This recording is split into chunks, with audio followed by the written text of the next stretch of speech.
Maybe it's good if we first look at some pictures of the Goetheanum, just to remind ourselves, and try to make it present inwardly with the help of the external pictures.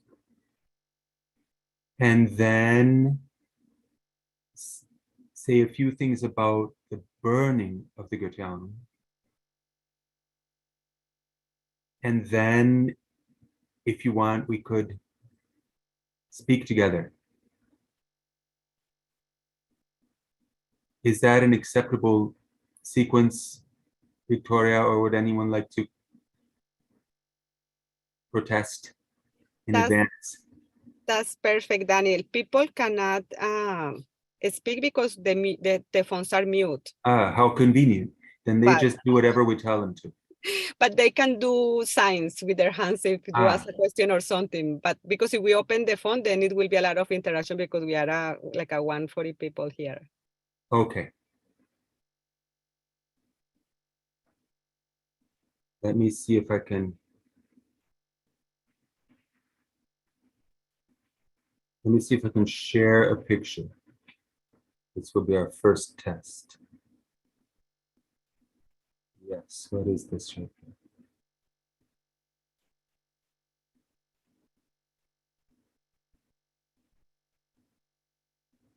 Do you see the picture? Yes, Daniel, I see. I am seeing the picture.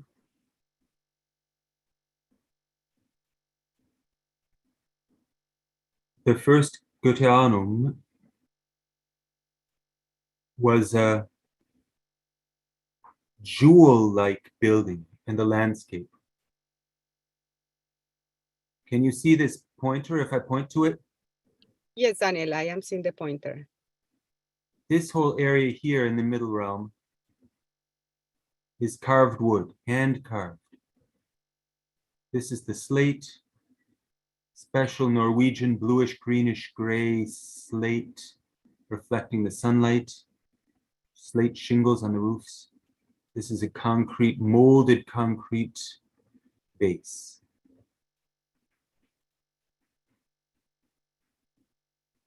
I want to see if I can move to the next slide.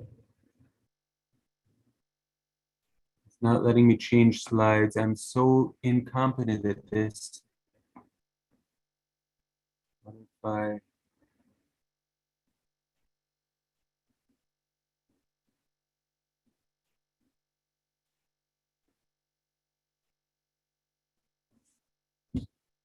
There are some buttons in the bottom.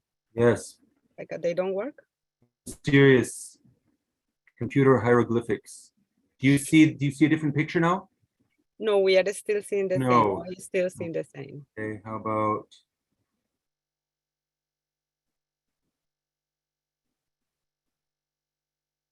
now? Now we see a new picture. You did it. Just an impression of the interior. You see it's a large auditorium, just shy of 1,000 seats. Carved capitals, carved bases, different base for each column, carved architraves, painted ceilings in plant colors, plant pigment watercolors. An organ, balcony for the musicians. Here's the main entrance to the large auditorium.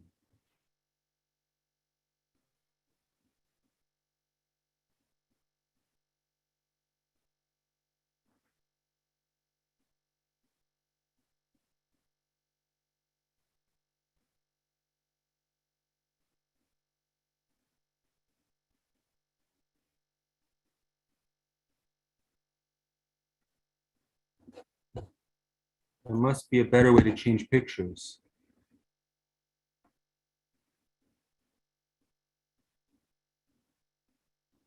But I'm just doing it the slow way until someone tells me how to do it right. I'm sorry, I'm so clumsy at this. It's okay. Now do you see a new one? Yes, Daniel, we see a new one. Just one more impression of the outside.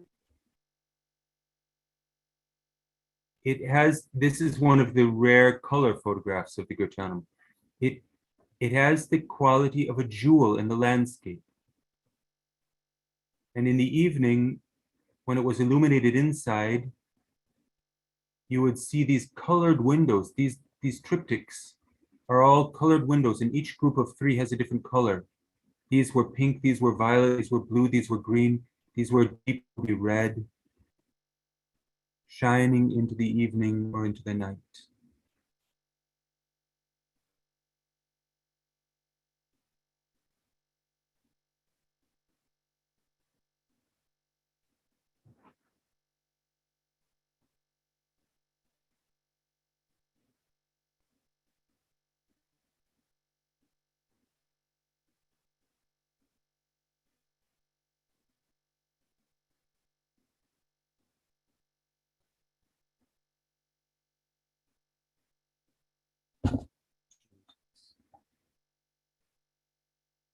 Why can't I just share multiple pictures sequentially?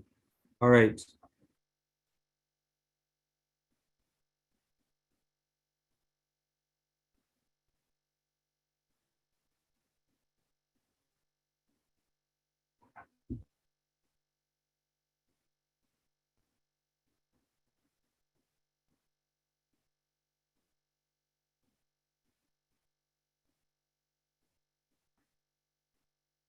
There you can see the windows in the ground plan. This is where these colors would shine out. Here it's in the vertical section.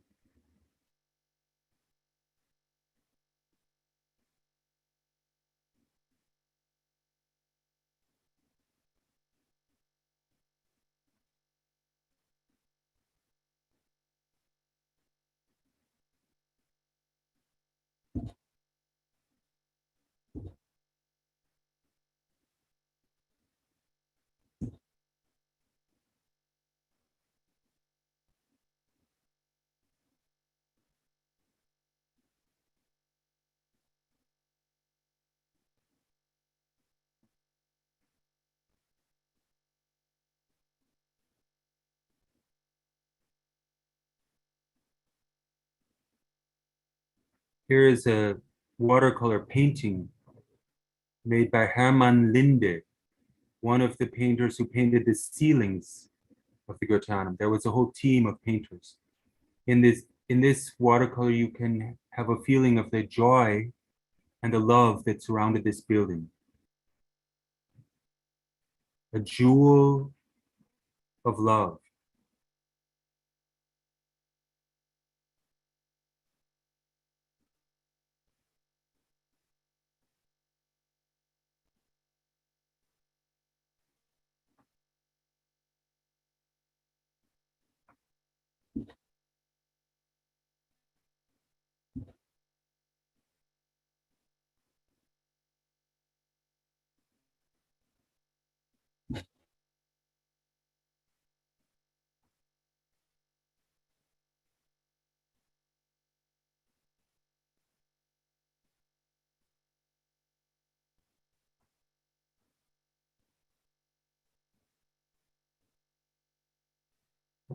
Another feature of the building, besides this intimate beauty quality,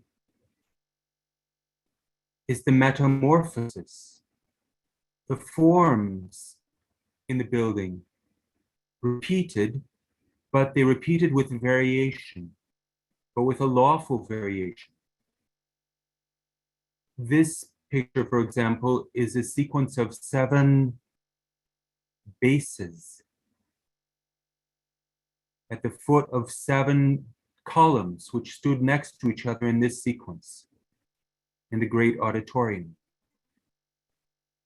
And you can see that there's a progression from the first to the 7th, with the forms striving upward, becoming narrower, coming downward, one group of forms overtaking the other group.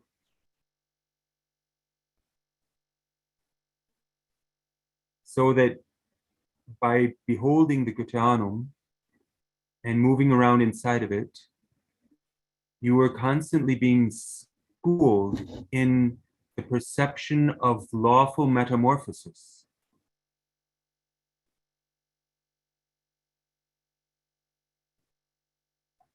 This is just a simplified version of the same thing because it's difficult to see sculptural forms in photographs. It's easier with a sketch like this one.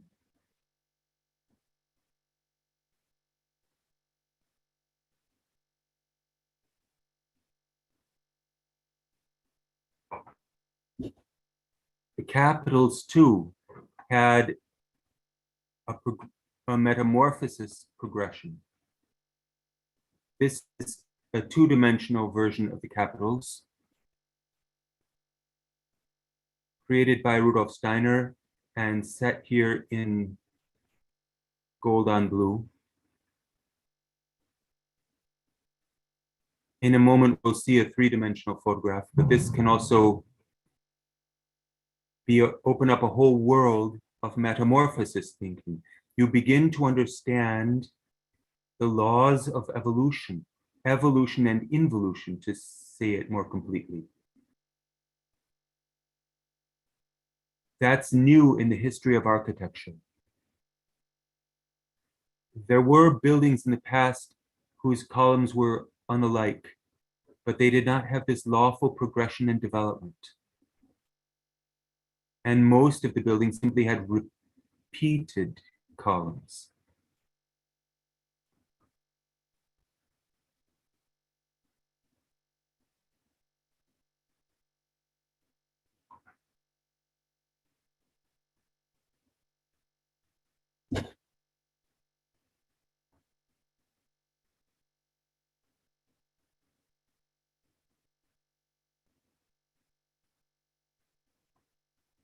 These are the 7 capitals.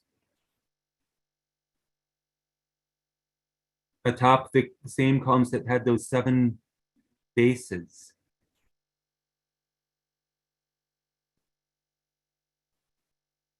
You can see that in each capital, there is a force from above and a force from below, which is in fact what happens in a capital. Because there's a force bearing down from above, if the column is a genuine load-bearing column, and Rudolf Steiner never built anything ornamental in terms of mere semblance. He always built things which revealed what was actually happening. There's a force then bearing down from above and a supporting force from below. And in the leftmost column, this is shown in complete simplicity. I'm still sharing it, or have I closed it? Sorry, Daniel. I just trying to take, there are some subtitles and I'm trying to take them off because they are not here, but I think I did something wrong, sorry. Okay. Do you see the 7 capitals? Yes.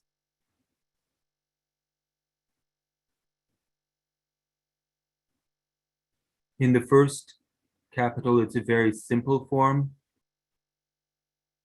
In the second, it already becomes alive. In the third, it becomes imaginative. In the fourth, it becomes self-enclosed. In the fifth, it turns upside down into a higher world, and so on. They ultimately join to form a harmony of the lower and the unity of the lower and the upper.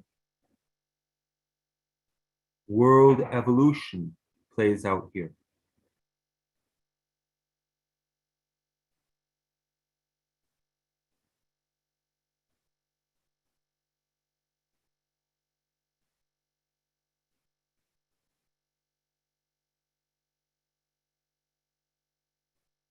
Now, to do it differently.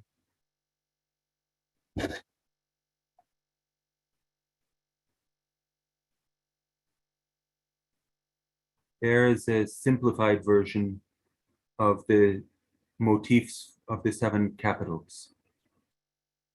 Each motif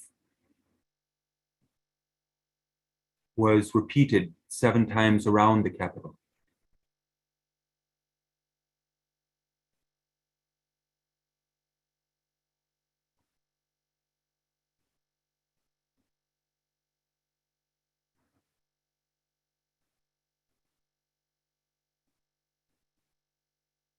How do I stop sharing now? All right, let's just close this and then it'll stop. No. That's not what I wanted to show. You see the share screen button, Daniel? Huh. You can press that one too.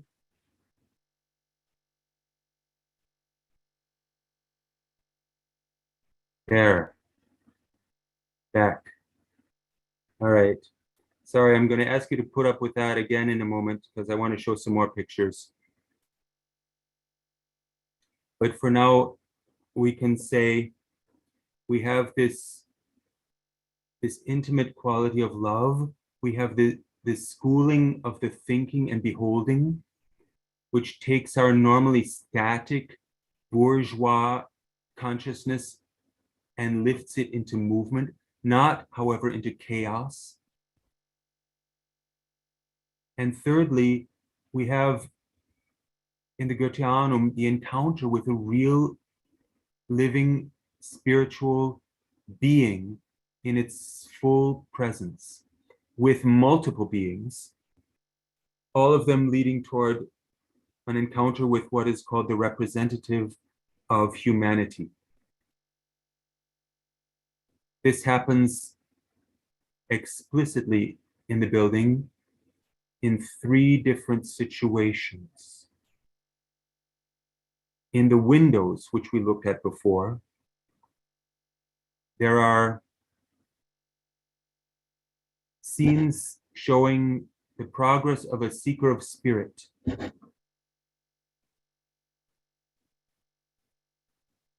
And this seeker goes through 27 different windows. And in the last 3, becomes similar to the representative of humanity, as Rudolf Steiner called this being. You see here the last group of windows. It is in the north, nearest the stage, on your left as you enter from the back of the auditorium. The pink windows in the north. It's hard to get the color quite right. This is a little bit too plump of a pink. But the forms are beautifully done by Asya Turgenev, who was the greatest master of this art of carving the colored windows. And you see the loving quality which comes about when the windows are rounded at the top. Whenever we have rounded forms, there is a different friendliness to it in architecture. Here then, the seeker of spirit has become Christ-like and is participating in the redemption of Lucifer.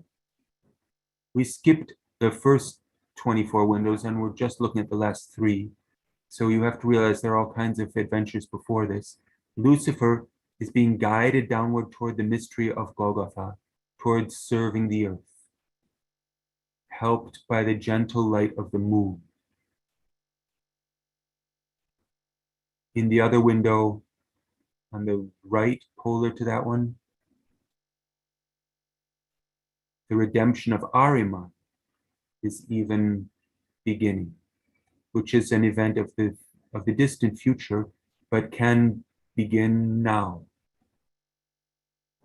In that the seeker of spirit descends into the depths of the earth and redeems the being of coldness and death, who has imprisoned himself there as an adversary of humanity, entangled in the rays of the sun, in the cosmic thinking of the gods which he wants to own. Here, this seeker of spirit, helped by a gentle light from one of the crosses on Golgotha, bends down in a serving gesture toward Ahriman. And here in the middle, with his angel in shadow behind him, or her, it's really rather impossible to say, There is an encounter with the etheric that weaves in earthly nature as a deeply gentle beingness and presence. The sun, the moon, and the stars. We had the sun in the Ahriman window and the moon in the Lucifer window. Here, there are 5 other stars, suggesting perhaps that all 7 planets are part of this event. 7 classical planets.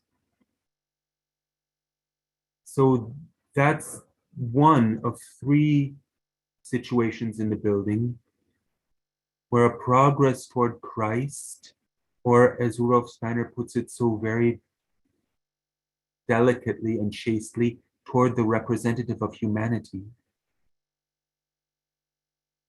is shown directly.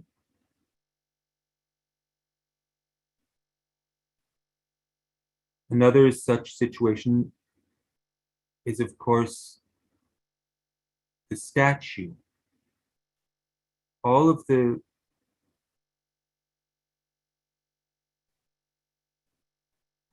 forms of the sculptures and the architecture of the Goetheanum lead through this metamorphosis sequence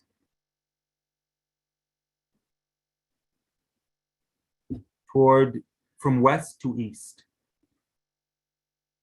And if the curtain is open,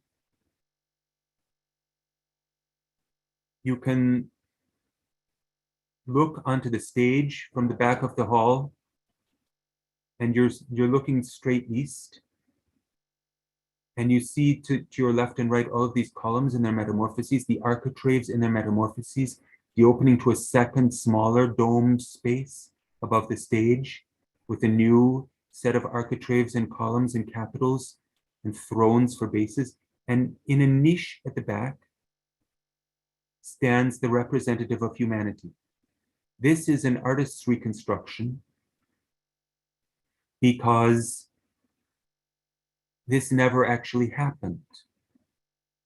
This statue was unfinished when the Goetheanum burned. And so it was still in Rudolf Steiner's workshop in the nearby carpentry building.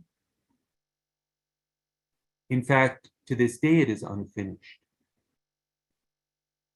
That also means it survived the fire.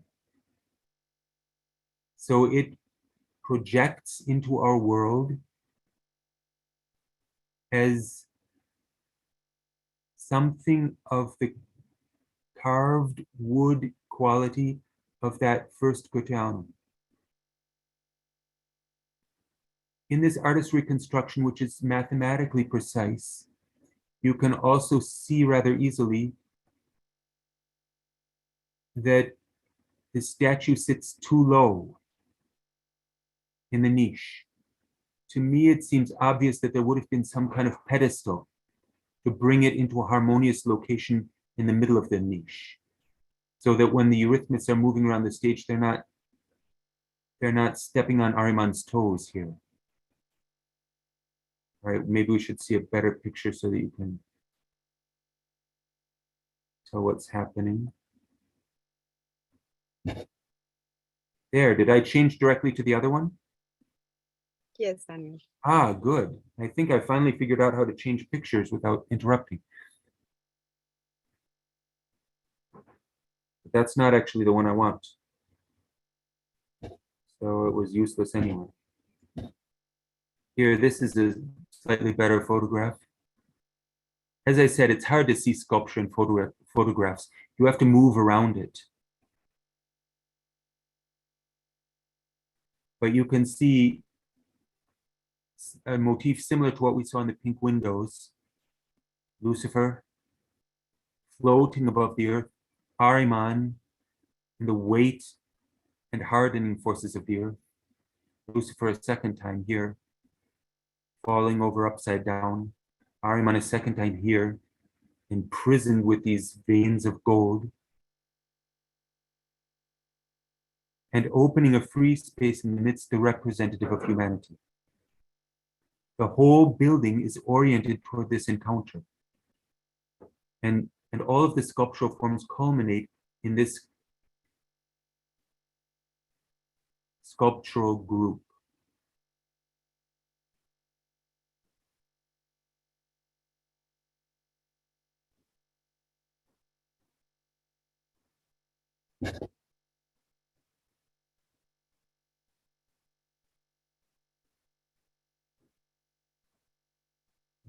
This is just to make it a little bit easier to see. A painter has rendered the statue in color so that you can more easily distinguish the different figures there. In the upper left is something like an observer.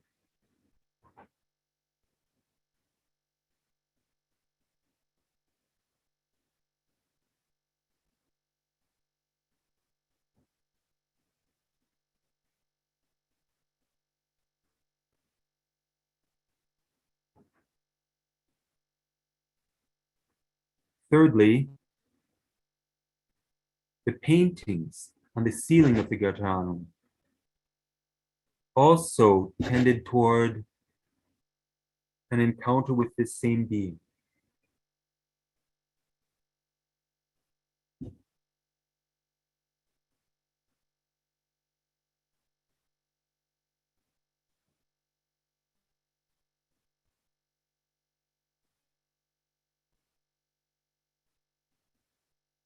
Here is a photograph taken from the auditorium looking into the stage space.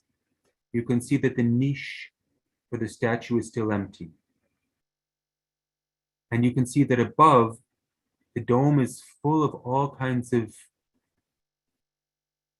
sweeping colors which form shapes of initiates undergoing 12 different kinds of initiation, guiding humanity from behind the scenes of history. And amidst these 12, there's a 13th figure at this place where the architrave is raised, towering high above the other 12. The other 12 are all in this zone here. The 13th figure is here, and it is, again, the representative of humanity.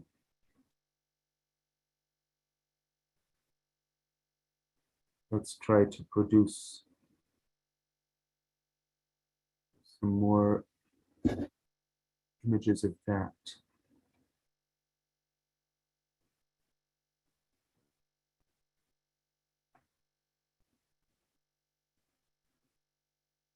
There we see essentially the whole south side from here where the stage is, where the opening, the proscenium is.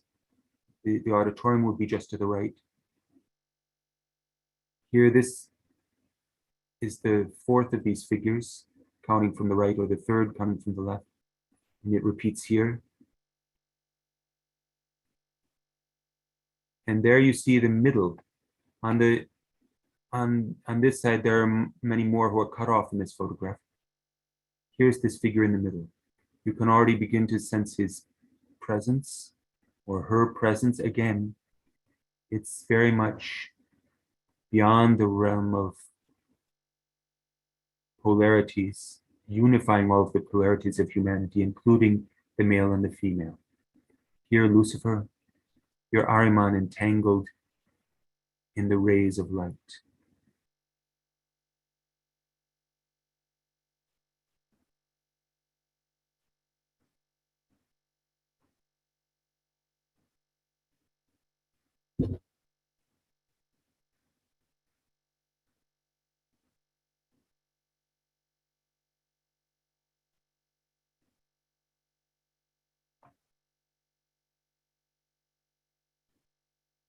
This one shows another photograph from back then, plus a color photograph. These were just the very most primitive beginnings of color photography in those days. The technique they used, it's called uvachrome. It emphasized the primary colors. The violet tended to get lost. This would probably be a brownish black where Ahriman is. Here we see something like the 3 crosses on Golgotha. Tau crosses are shown with a star on each cross. Proceeding from this great central figure, an angel brings the message toward the right, an orange angel whose back you can barely see the aura of here. Here, this one brings the message to the left.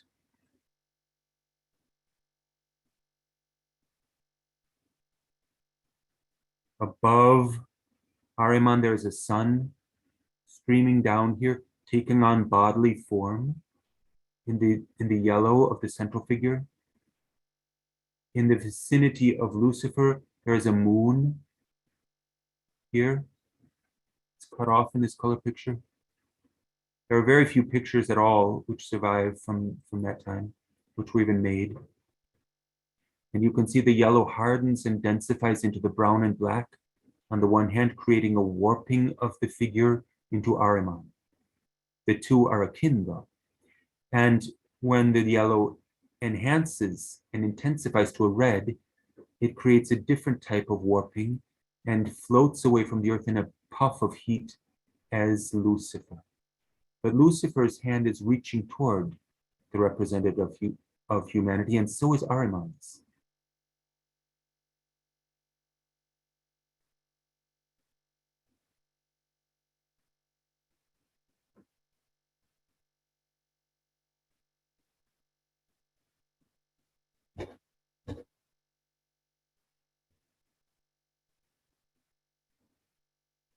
Another color picture.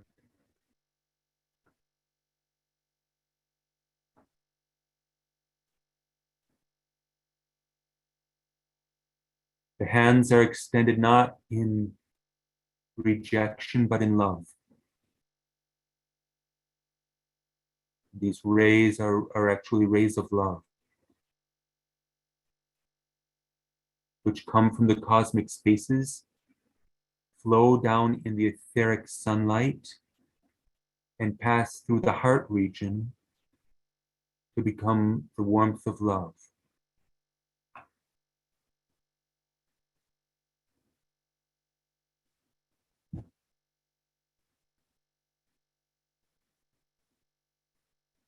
The countenance shows an ineffable depth of compassion, pain, conscience, responsibility for all beings.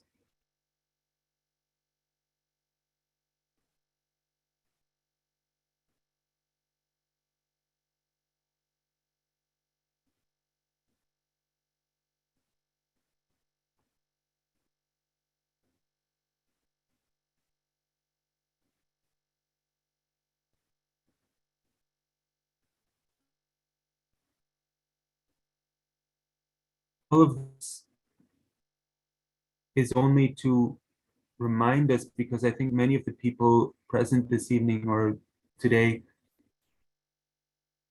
are aware of the Goetheanum anyway, but to enable us to call it into the present, because it can only live in the present through human beings. Now, it no longer exists as an objective building in that sense, physically on the earth. 100 years ago, it burned. Right now, it is 9:45 in the evening in Dornach.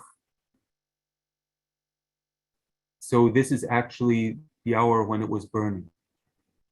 It had been burning for some time before that.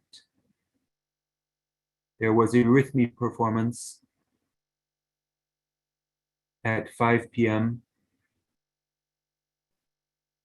It was probably during this time that the fire was laid. There was a lecture by Rudolf Steiner with extraordinary beauty, especially toward the end, about cosmic communion and the threefold being of man in relation to the course of the year. That lecture was at 8 p.m. And during this lecture, the space between the painted domes and the roof was already in full flame. But the flames were only discovered after the people had left the building.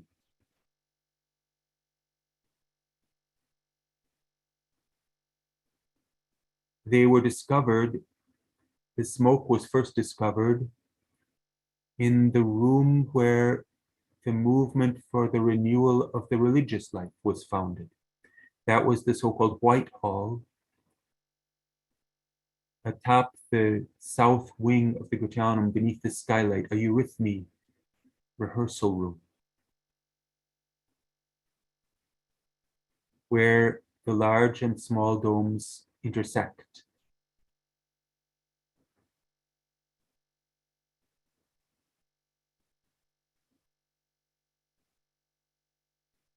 There is a photograph of the ruins, which I shall now try to find.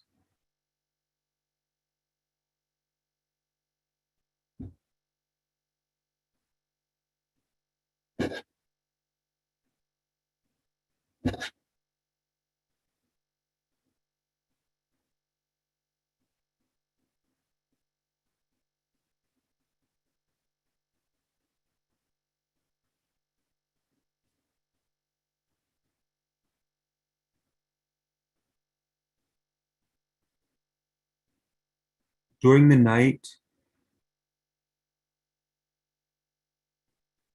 the firefighters soon realized it would be hopeless to save the building, and they concentrated on saving the nearby buildings, especially the carpentry shop, which still stands to this day.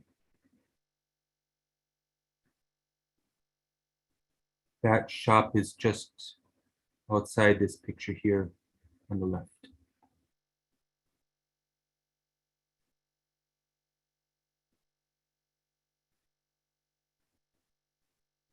This is the stage area in the east.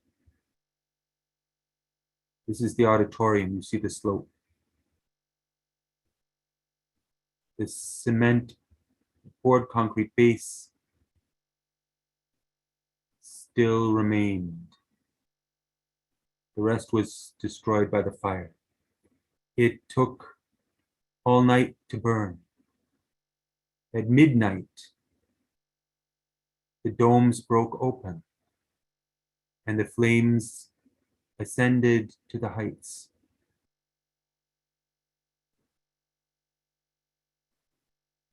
There were all kinds of colors in the flames, because, as Rudolf Steiner briefly noted in an essay he wrote a year later, the Goetheanum held within it metallic instruments.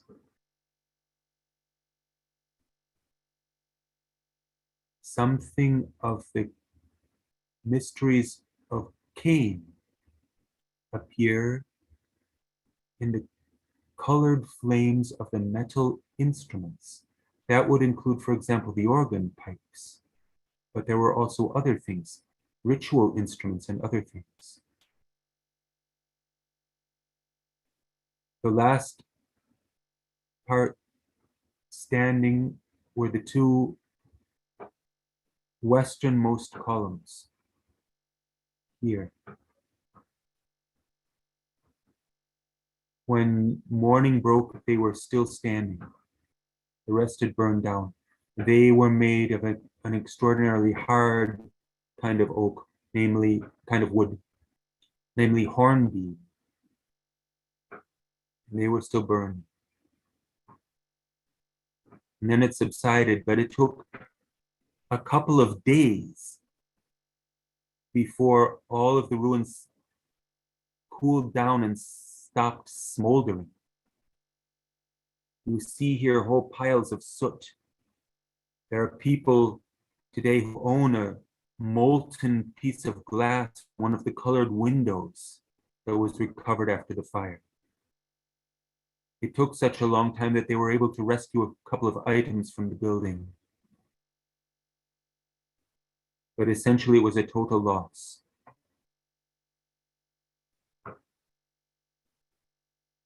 Right about here is where the foundation stone is. The foundation stone, of course, remained.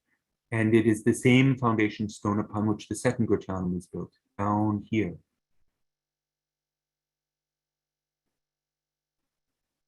Here you can see, just to give you a sense of the size of the thing, a human figure standing there. I have not been able to find out whether that is perhaps actually Rudolf Steiner. It looks a little bit like the coat he always wore.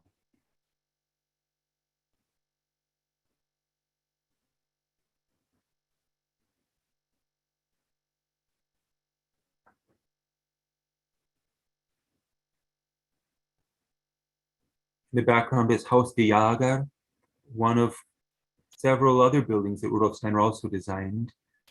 Most of these buildings are still standing today. They're not as famous as the Goetheanum, but it's worth looking into it. He created each building quite differently, depending, of course, on what was actually happening there.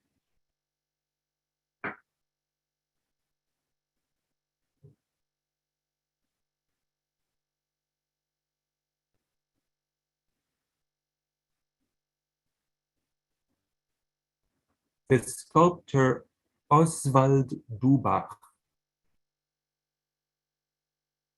reports that he was on a tour Rudolf Steiner gave of the Goetheanum in 1916. The foundation stone was laid in September of 1913. So the building was 9 years plus in the making, and it wasn't quite complete when it burned. Well, 1916, Dubach was listening to Rudolf Steiner's guided tour of the building, and he reports that Rudolf Steiner said, "This building will fall victim to flames, but we are going to build it anyway."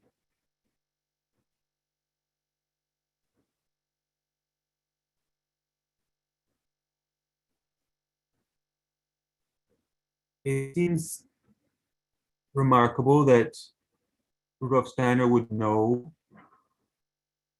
that the building is going to be destroyed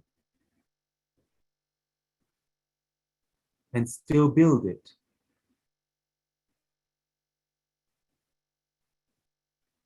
Even on his very first visit to Dornach, when the dentist, Dr. Emil Großheinz, offered to donate this property, Rudolf Steiner must have had experiences during the night that shook him deeply, because the people reported that he came back to Basel to continue his lecture course. This was when he gave those lectures on the Gospel according to Mark in Basel, that he went out and spent a night on the property in Dornach. And when he came back, he was harrowed, they said. So who knows what he perceived there.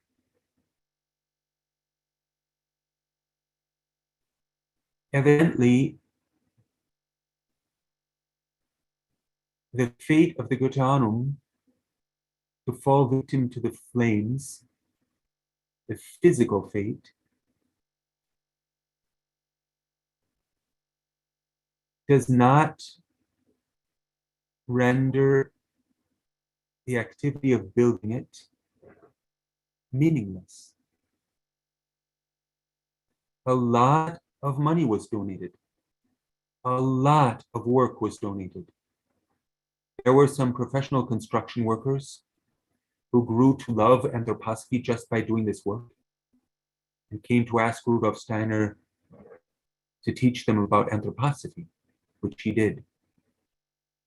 But most of the workers were volunteers. They came from 17 different nations of the earth during a time when the First World War called upon them to hate one another because there were people from both sides of that war.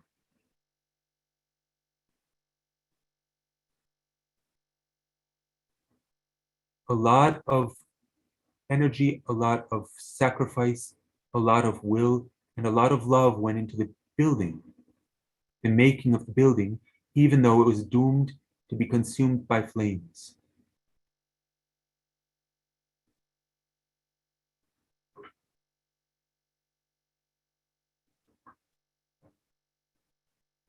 Evidently, the activity itself creates something in the aura of our humanity. When the building burned, quite a few people had remarkable experiences. One of them was Édouard Chiret, a French occultist who early on had discovered Rudolf Steiner and immediately perceived that he was one of the great initiates of humanity. Chiret wrote a book, Les Grands Initiés, the Great Initiates, showing that he had an awareness of these things. He wrote several other books as well. He also reconstructed the sacred drama of Eleusis. Well, that would be a different topic, who Chiret was. Suffice it to say, he became a pupil of Rudolf Steiner and a friend. And during the war, he broke off this friendship because his nationalist feelings were too strong. He was French. But afterwards, he apologized and reconciled. And in the night when the Goetheanum burned, Chiret was not present in Dornach, but he had a dream. He dreamed about the Goetheanum. He saw the building. He had seen it and visited it before. And he saw a dual blossom emerging from the building and the building vanishing. So something goes upward in the form of this, in the blossom, in the image of this blossom, and below there's a gap left. And Chiret says that in his dream, he saw that there was a gap in Europe. Something was missing from Europe. He remembered this dream on New Year's Day when he woke up. And the following day, he read in the newspaper of the destruction of the Goetheanum.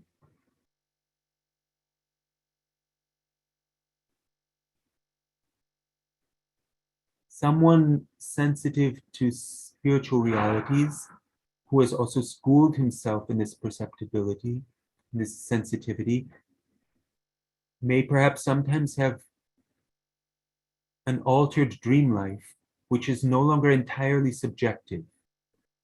It seems possible that that is the case with Chiret's vision that he had during the burning of the Goetheanum. That indeed there is something missing now in Central Europe and indeed in the world, a gap in the lower realm. But in a higher level, these blossoms pass over into the sphere around the earth, so that the Goetheanum is present there in an altered condition.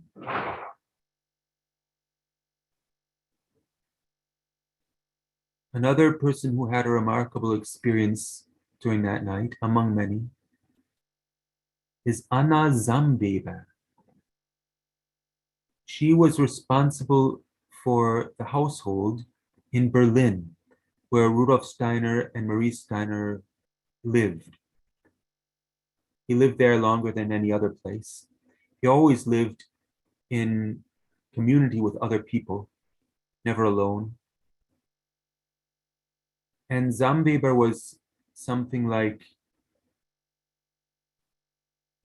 housekeeper, cook, and general errand girl, and took care of everything that needed to be taken care of. She wrote memoirs which are quite essential and revealing about things she experienced by being near Rudolf Steiner. And recently, someone has written a book about her, which is also beautifully done. Anyway, Anna Zambeber wanted to come to Dornach from Berlin, where she lived, during the Holy Nights that year. She had a premonition that if she waited until the Easter conference, the Goetheanum would no longer be there. And she knew that if she wanted to see it again, she had to get there during the Christmas time. But she had no money. She had a dentist bill that she had to pay. Marie Steiner slipped her some money so she could pay her dentist bill. And then Zambeber wrote to the Swiss authorities asking for permission to cross the border and come for a visit, even though she didn't have any money. And somehow the Swiss people organized a solution where she was able to take care of some kind of transportation of something. I forget exactly what it was. And that way she got in, and she arrived in Dornach on the 30th of December, just one day before the building was burned.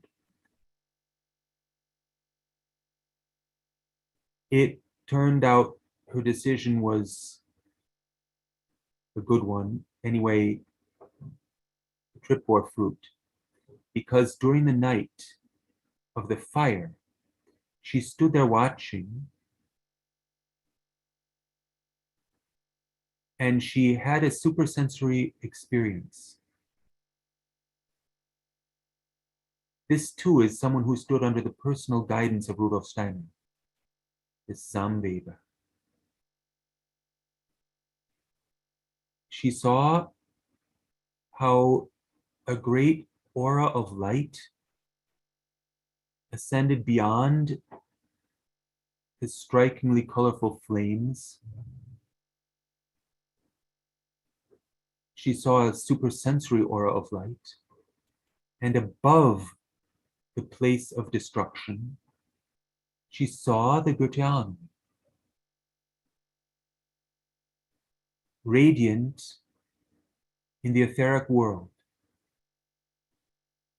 Etheric world is my interpretation. She is more cautious in what she describes. In a higher level.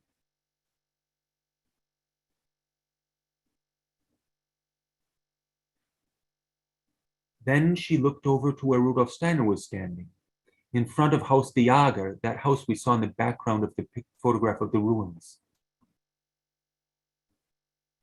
And she saw a powerful aura of light all about Rudolf Steiner. And she asked the people she was standing with whether they noticed what was happening with Rudolf Steiner, but they didn't seem to notice it.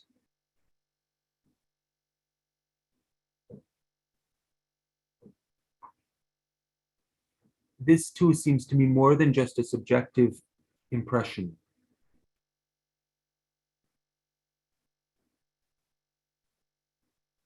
The Goetheanum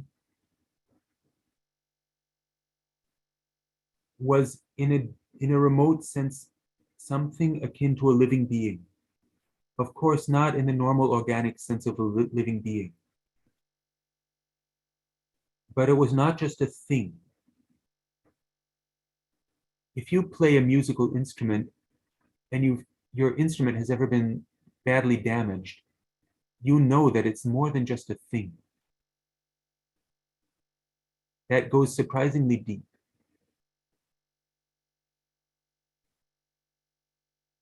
The Goetheanum lost its anchor in the material world of the earth,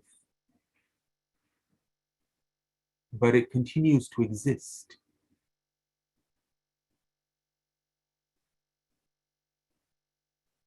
We find the Goetheanum in tales and legends and imaginations long before it was built on earth, because it already existed in the spiritual world. Even the book of Revelation speaks of the temple in the spiritual world. Goethe's tale, commonly known as the tale of the green snake and the beautiful lily, describes a temple which is hidden at first and then becomes manifest. It is hidden in the subterranean depths. And when the redemption comes at the end of this tale, it is standing on earth and open to all. This tale, according to Rudolf Steiner, trickled into Goethe's imagination out of the supersensory realm immediately bordering on our earthly realm, in which, during that time, at the end of the 18th century, the Archangel Michael had gathered a large number of human souls, beings of the higher hierarchies, and elemental beings in a great cosmic ritual. In this Michael cultus, what later became the anthroposophical movement on earth was being prepared. And those souls who intended to find anthroposophy and join in our movement when they incarnated later on earth were gathered there around the Archangel Michael. That is, we were gathered there. Goethe then had an inkling of this event and translated it, according to Rudolf Steiner, into the lovely miniature images of his tale.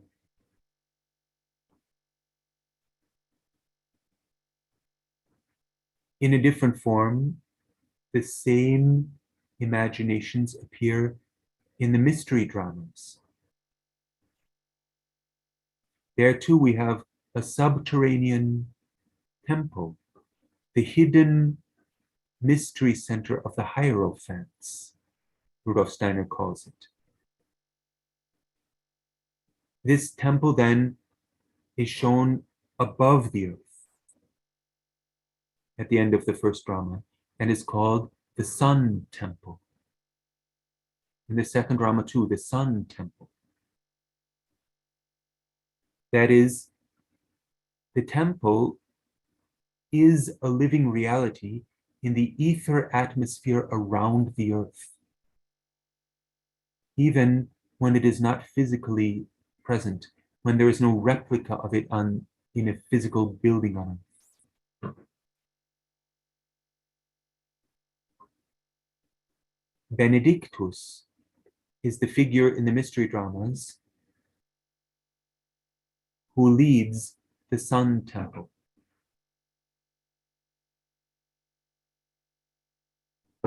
In the third and fourth mystery dramas,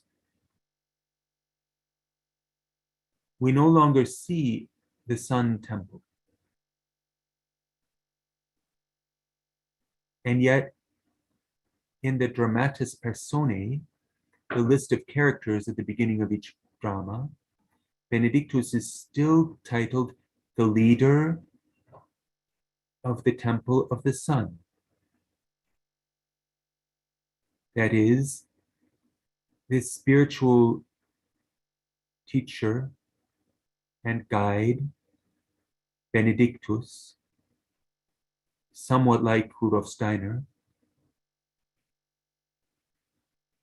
is in charge of the temple whether it's present on earth or not.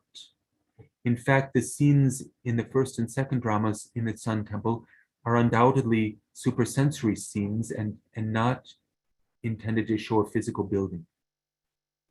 The Sun Temple is created at every moment in which people come together to share in the pursuit of genuine humanity, to grow by encountering one another, to impart their gifts to one another, and to receive the gifts and virtues of the others. That is what is shown in the mystery dramas, and that is what one can experience in the Anthroposophical Society in its best moments.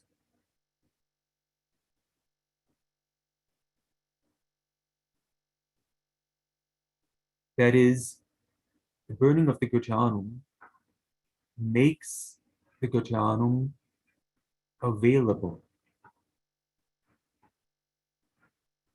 It is possible to live in it inwardly, to picture it, to move about in it, to become at home in it, and to build it up in your own soul.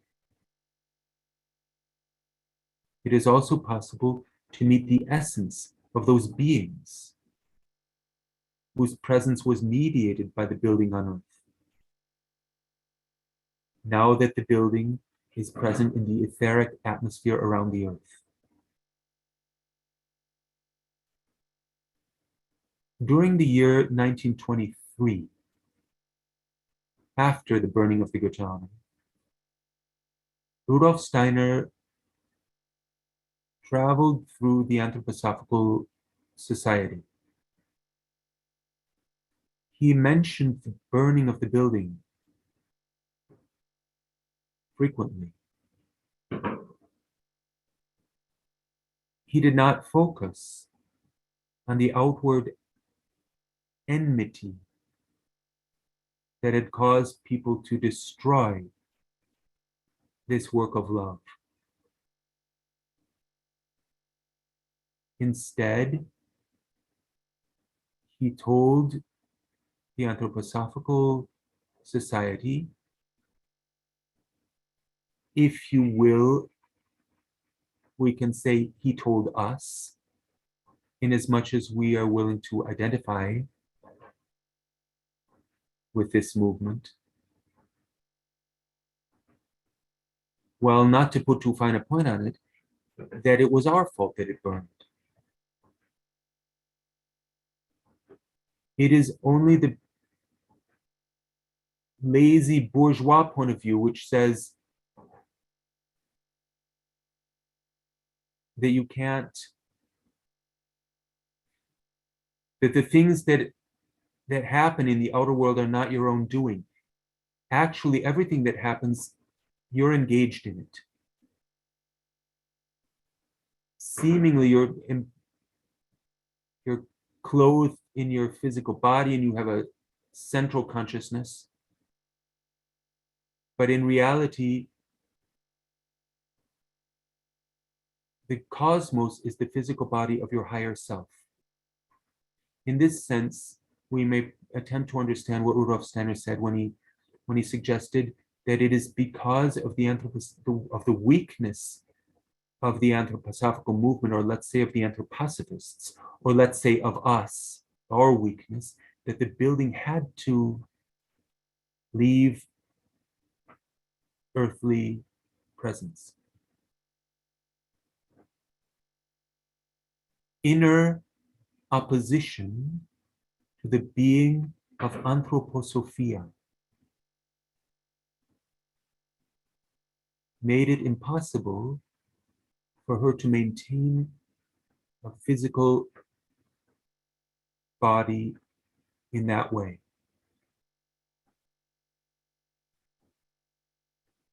And we can ask how much our movement, and above all, how much we ourselves,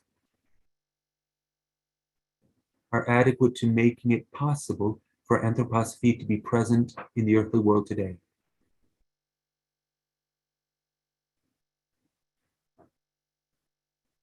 The other thing which happens when the building is destroyed is obviously this: we need to learn how to do it ourselves.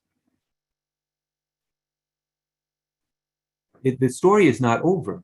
It's still present in the etheric world, and it's waiting for a reincarnation. And because it is not a human being in the same way we are, it can reincarnate in multiple instances simultaneously. Rudolf Steiner expected that when the same time had elapsed after the turn of the century, that is the year 2000, the same time had elapsed after the year 2000, that elapsed between the building of the Goetheanum and the year 2000. There would be buildings rising up all over Europe with a double dome to them. Goetheanum buildings. He says that will be the golden age of a new spiritual blossoming culture on earth. Obviously, it depends on us whether this can become a reality. These things are not simply fatalistic and set and forced to happen.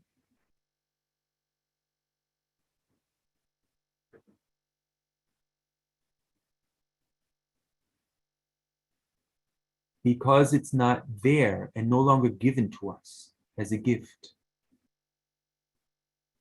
any effort to make its essence present has to go through us and through our own will. Be it in picturing it, or be it in drawing it, or be it in building it. And in that sense, it was a necessity and even a blessing that this building was taken from us, as painful as that was, and still is. You can have similar experiences when a friend dies.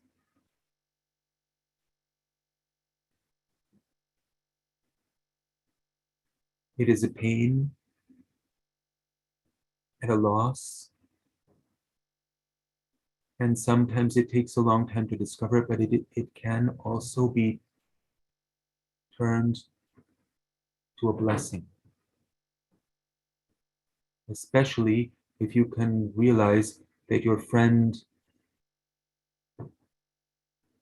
is continuing to be available, only on a different level of reality.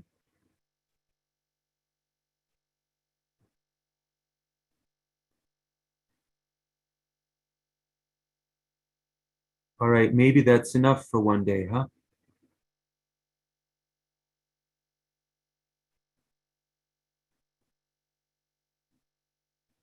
I wonder if anyone's still there, or whether I'm even still connected to the internet. It's so silent with everyone muted. Hi, Daniel. Yes, we are here, but people are muted. But do you want me to open the microphones for questions, or you prefer that they send them through the chat? I don't know. What would you, I mean, if you prefer have a session of questions. However you want to do it. Maybe But it's nicer to speak so that people can hear one another and see one another. Or is it whatever you recommend, Victoria? We can do it either way. Okay, there is people can raise their hand, and also people can write the question through the chat. There are two questions already, Daniel. Like we read them to you, that people asked when you were doing the talk. The first question, let me go through it. Just 1 second.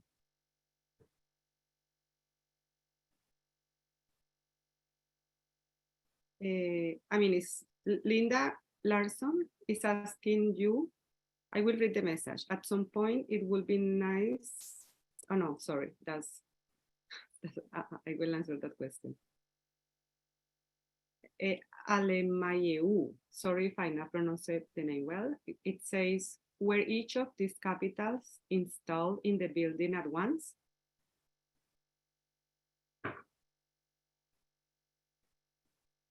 They were carved inside the building and placed onto the columns after they were carved. They were hoisted by a rope and pulley. Amazingly little was done in the Goetheanum with machinery. That is, with electrically driven machinery or in internal combustion machinery. Simple machines like saws, rope and pulley, chisels were almost all that was used to build the whole thing. There's a photograph somewhere where you can see some of those people standing on top of a capitol as it's being raised up by enormous ropes to its position atop the column. But it would probably take me too long to dig up the photograph right now. But you can find it in books, or maybe it's on the internet, I don't know. Thank you, Daniel. There is another question from Joyce Lodows. At the end of the presentation, could we please see the picture of the outside of the Goetheanum? The color picture, please, or the photograph? Thank you. All right. If I can rediscover that one.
There's another one.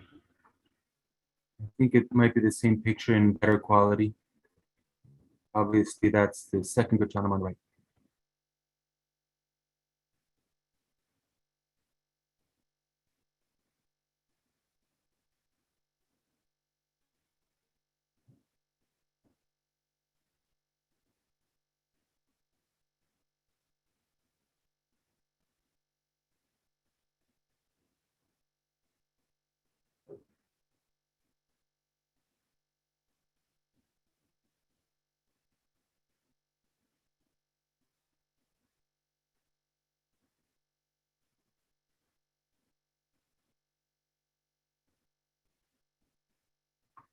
Okay, was that it basically, just to see those? I Just to see the think, pictures again? I think the person were asking for the painting, the colorful one. The painting, sorry, okay, wait a minute. We can do that too. I thought you said the photo or the painting. I will read it again, but she say, where Daniel tell us, oh no, that's another. There's the painting. I think it's that one. Yes, someone sent it for the chat too. It's in the chat if people wanted to download it. Louder, please, Victoria. I can't quite hear you. Like someone send the picture through the chat. If in case that anyone wanted to download it to look at later, like someone send it through the chat as well. That Okay. picture that you are showing in the screen. Like a Sandra Wells Okay. sent it to us. Thank you, Sandra. Okay, I will read one more question for the chat, and then we will go to we can interchange one question from the chat and one question from the person who are raising their hand.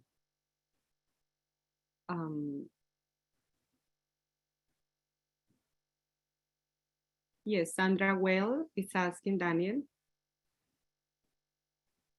or should I wait that people contemplate the picture? Go ahead. Okay. What can Daniel, Sandra Well is asking you, what can Daniel tell us about the relationship between the first and second Goetheanum? I know this is a huge question, but perhaps he can give us a little insight.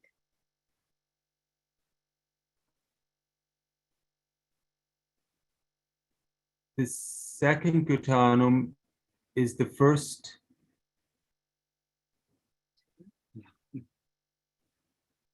turned inside out.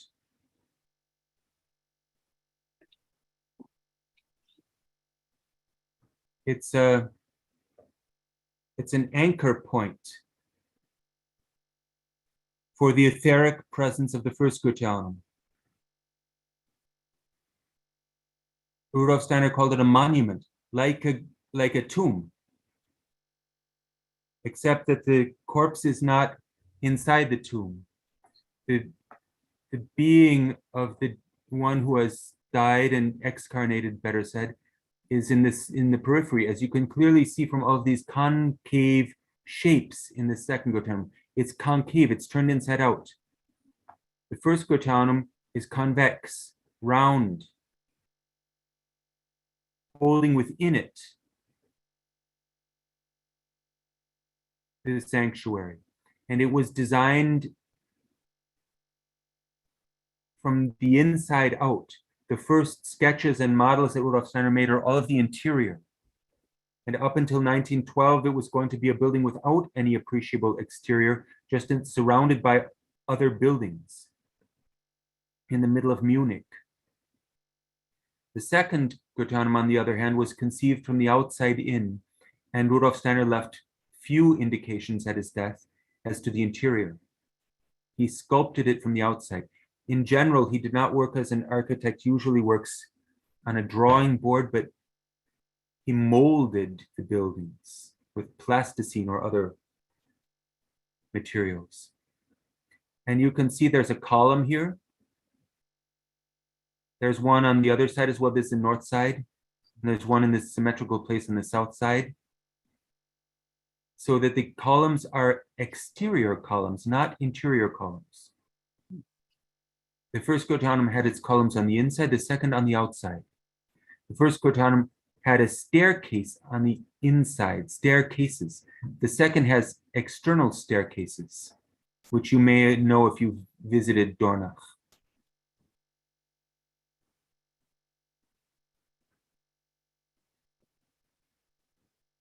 In other words, it holds within the physical space, which is a centric space, the middle point marker for something which is essentially a turned inside out reality, a periphery reality, namely the being of the Goetheanum. In that sense, there are not two Goetheanums, there's only one.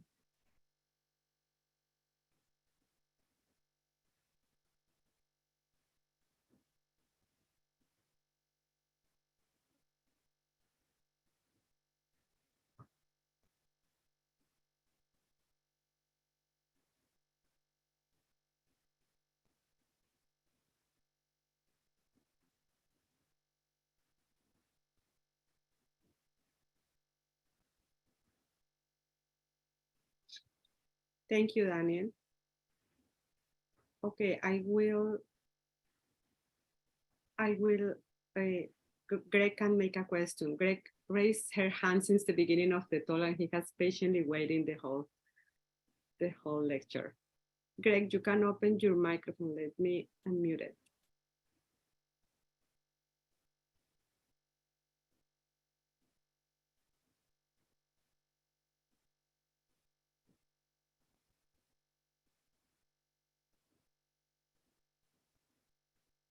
Greg, do you still want to do your question? You can unmute your microphone and ask the question to Daniel. No, Greg. I think he's not here. Okay, I will unmute your contact. Then you can ask the question. Now you can do it. Oh, thank you. Greetings, Mr. Hafner. Mr. Petrenko. Hi. We miss you. But my question, if I may, I was surprised at the way you described Ahriman. I've never had that picture before, entangled in the light. Can you say something about that? Because I always thought he was a cave dweller. He is. He wants to own cosmic intelligence, the thinking of the gods, and possess it for himself. And he needs our consciousness to do that. So he assaults our thought life and insinuates that the world can entirely be explained mechanistically as a sequence of inexorable causes and effects. A chain of cause and effect is the explanation for the entire world of physical nature, but also for the world of human consciousness. And you yourself are nothing but an inexorable chain of causes and effects. This is what Ahriman, with the willing help of or often enough unwilling help, unwitting help of mainstream culture today, is constantly inculcating us with. If he can succeed in co-opting reason, that spark of the divine which the gods have bestowed upon us, and binding it, then he will be able to separate us from our true origin and goal. That's his task in the cosmos. Hence, his clutching in the artistic representations we saw in all three of them at the rays of the sunlight.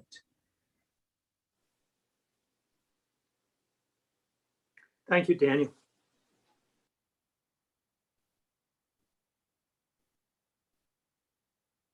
Thank you, Ted, for the question. And Daniel, Linda Larson was... Louder, please, Victoria. I can't hear you. Sorry. Can you hear me now? Yes. Linda Larson asked us in the chat, she would like to know where you and I are located. Where we are, I'm sitting in Nuremberg, Germany. And you have relocated, I see. You were in an automobile, I thought, at the beginning. But now you look much more at home. No, it's not my home. My plans didn't work out. I was supposed to be in Toronto today, but my sister just arrived. My sister is visiting me from Australia, and I went to San Jacob, but I couldn't go back on time. Then I connected from the car, but then I was running out of battery, and I am in the house of my friend Dylan, which lives around locally, and he was in the toll. But I am in Canada. Linda, I am in a little town called Well. But now I am in Waterloo today. By chance, I shouldn't be here today, but that's where I am right now. Thank you for the question. Okay, now Bridge Polly is raising their hand. I'm going to open your microphone. Yes, thank you. I'm wondering if you could tell us why the representative of humanity was not placed in a focal point in the second Goetheanum as it had been in the first. And I've been reading a book by Peter Selg who said that Steiner had requested that that happen. Could you give us a little insight into the current location of the representative of humanity? Thank you.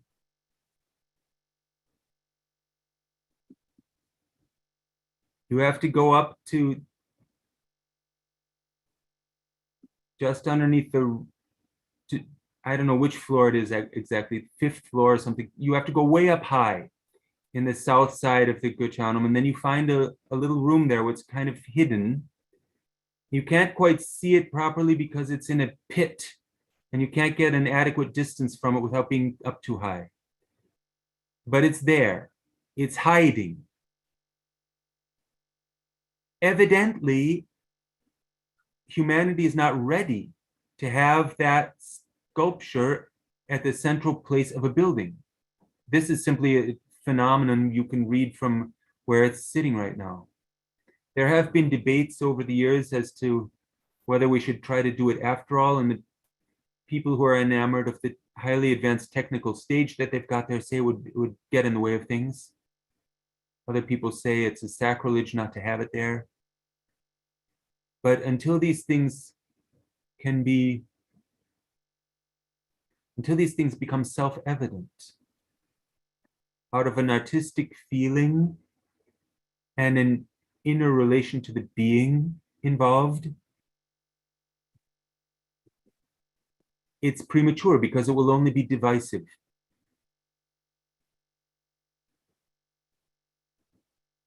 Thank you. That's very helpful. Thank you for the question and for the answer, Daniel. There is more questions on the chat, Daniel. Just, do you still have more time, Daniel, or? Yes, I have time. I can't keep up with all the chat though. It's going too fast. Yes, I know, but I am trying to look at it and then I will read the questions. This question is from Virginia. Can you explain why there are 2 Ahrimans and 2 Lucifers in the sculpture? That's because on the left of the sculpture, the two of them are joining hand and foot. Let me get you a picture of that.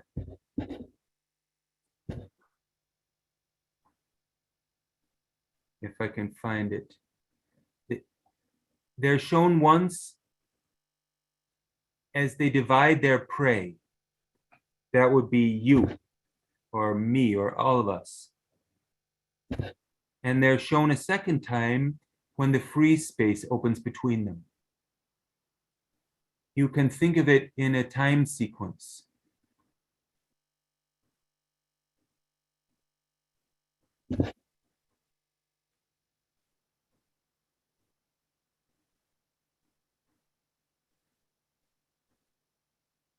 Here's an overview of the whole picture. The whole sculpture, it's 30 feet tall. So obviously this is just a tiny photograph. But here you see Lucifer and Ahriman left to their own devices. Ahriman's claws are clutching at Lucifer's atrophied feet, which don't really stand on the earth, but just dangle.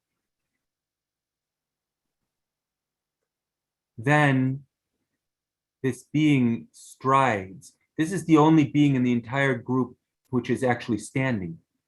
And the only being which is released from the wall, from the facade behind it. The rest of them are in deep relief, but this being is actually freestanding. There's a space behind his back.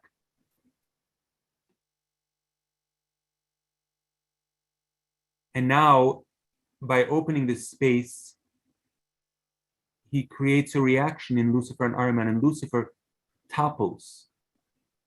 His wings are broken, and he begins to reach his hand here.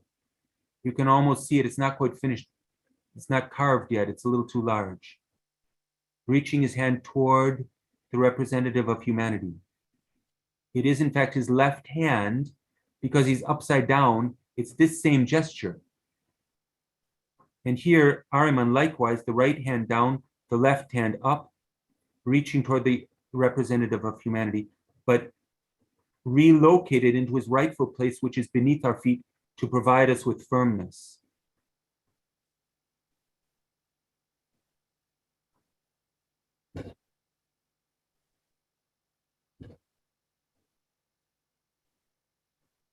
There you can see the upside down Lucifer a little bit. This is his left hand, his right hand. His left is not visible in this picture. Here you see the two of them on the left in their polarity, contraction and expansion, to put it simply, representatives of the deformation of humanity.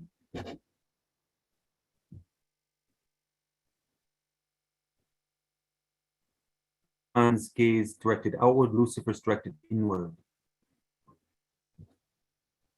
The essential elements of sculpture are the convex and the concave.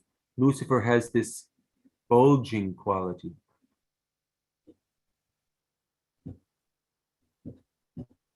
Ahriman has the dented in quality.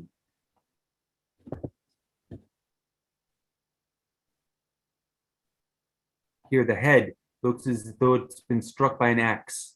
Look at this. These are some of the various preliminary sketches for the thing. Here, the head is billowing. Here, the forehead is rhythmically undulating in convex and concave. This is just the same thing from different angles. This is a series of collage of photos so that you can try to get something of the three-dimensional sense of a sculpture by looking at it from different angles.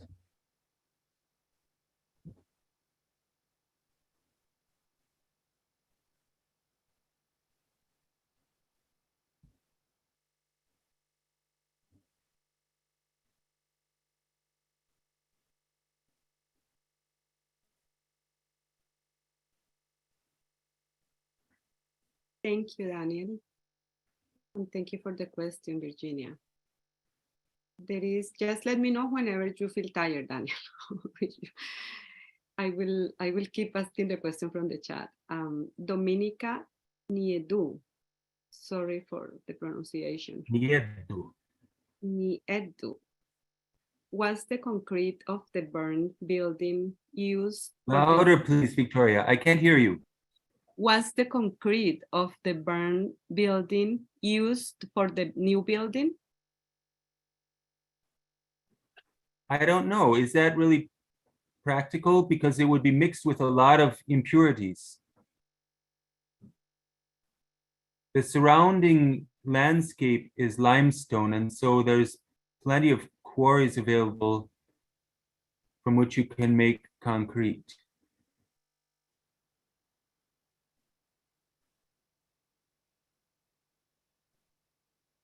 But I don't know what they did with the rubble.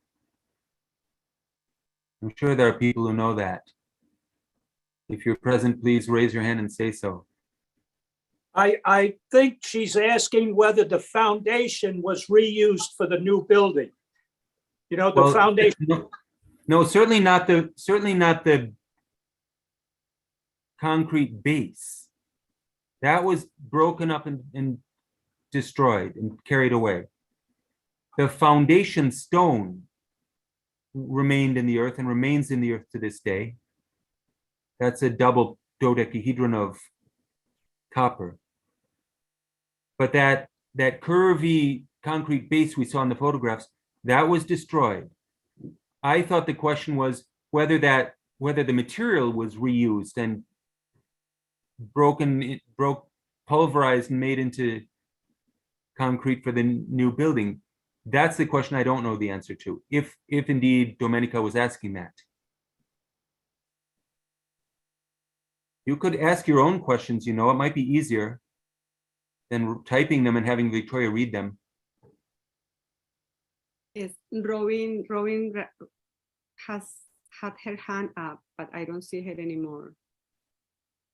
I was trying to bring clarity to what was going on with, thinking about the concrete, but Daniel answered the question perfectly. The actual concrete walls and things were destroyed Yes. because it was unstable. So they had to get rid of that in order to pour new concrete. Now, what it was comprised of, no idea, but Daniel already answered the question. That's why when he said, raise your hand if you knew something, that's where I piped up. So Daniel, you had it spot on. Thank you. Thank you, Roy, for trying to help, and thank you, Daniel. There is another question for Grace, Odal, Deborah.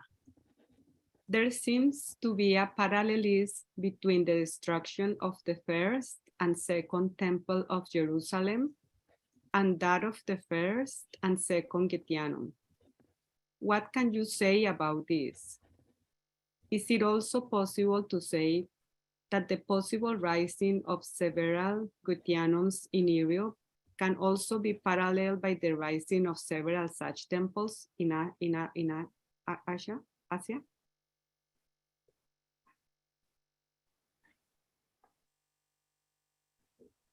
The second temple was an attempt to rebuild the first temple in Jerusalem.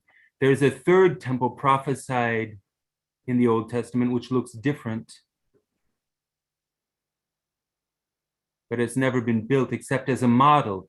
There's a model of the third temple built according to the Old Testament prophecies, scale model in Jerusalem, which makes the Arabs very nervous because it can only be built where they have their sacred mosque of the Dome of the Rock. But maybe that's a different situation. The question is new to me and I haven't thought about it, so I'm not quite certain, but my first impulse is to say that the Temple of Solomon fulfilled its goal, which was to exert a formative force on us at a certain stage of our evolution. Rudolf Steiner speaks about the proportions of the Temple of Solomon as something that would have an occult influence on the human physical body. But now the time has come for a different type of temple architecture.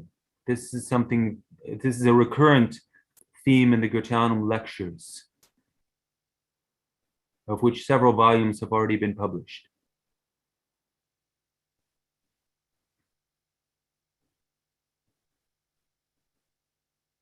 Thank you. There is another question from Joanna Carey. Daniel, your talk is very compelling. Thank you so very much. I wonder if you are suggesting that we must live daily with the essence of this being in our daily meditation and in our imagination. We need to somehow come to experience the being of the building.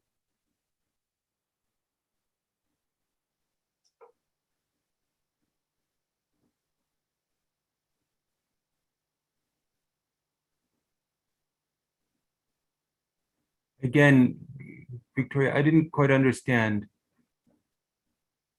We need to experience the being of the building. Do you want me to read it again? It's not exactly a question, right? It's just a helpful remark, if I understood it correctly. Yes, there is no question mark there. Okay, good. Okay. Then I understood it correctly. Okay.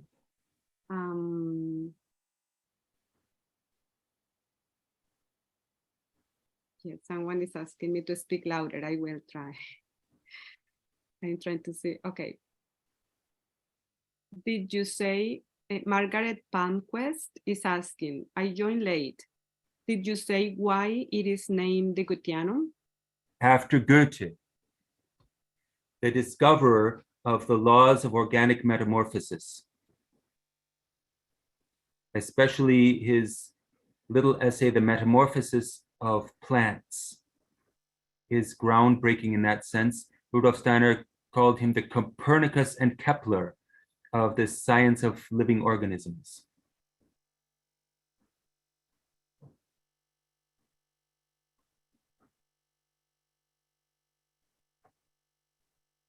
He also wrote The Metamorphosis of the Animal, but he didn't quite complete it as satisfactorily as The Metamorphosis of the Plant.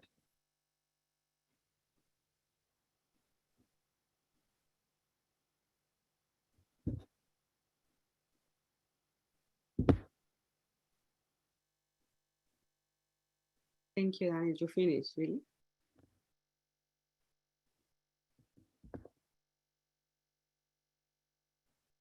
Did you finish, Daniel? Yeah. Okay. There is one more question for Diana Hines. She's asking, what was the time period for when Rudolf Steiner expected there to be multiple other Goetheanums? He says 2086. He just comes out and gives a year like that. This lecture was given in 1914, and he said the time that will elapse between now and the turn of the century, meaning 2000, will be mirrored after the turn of the century, and that brings you to the year 2086. So what is it now? It's 2023, at least where I am. It's almost 2023. That gives us 63 years. Better get working, people. Start fundraising. Train your architects to understand what they're even doing, so it's not just a merely external imitation. And gather your team of devoted volunteers to do the hand carving. That's pretty hard. You have a really heavy mallet to wield, chisels, and so on. Here's those people standing on the Capitol, Mercury Capitol in this case. So you see there's a lot to do.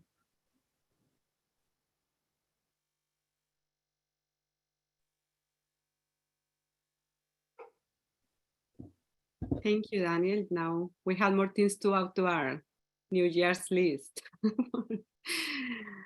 Okay, I will read a question from Margaret Palmquist. The representative of humanity has an observer in the left upper corner, which I have heard is a muse. I am curious about the observer's facial expression. Will you talk about the facial expression of the observer? Of what? A muse? Did you say? Yeah, that's what Margaret said, that she has heard that it's a muse. I haven't heard that one before. Rudolf Steiner gave it two different names.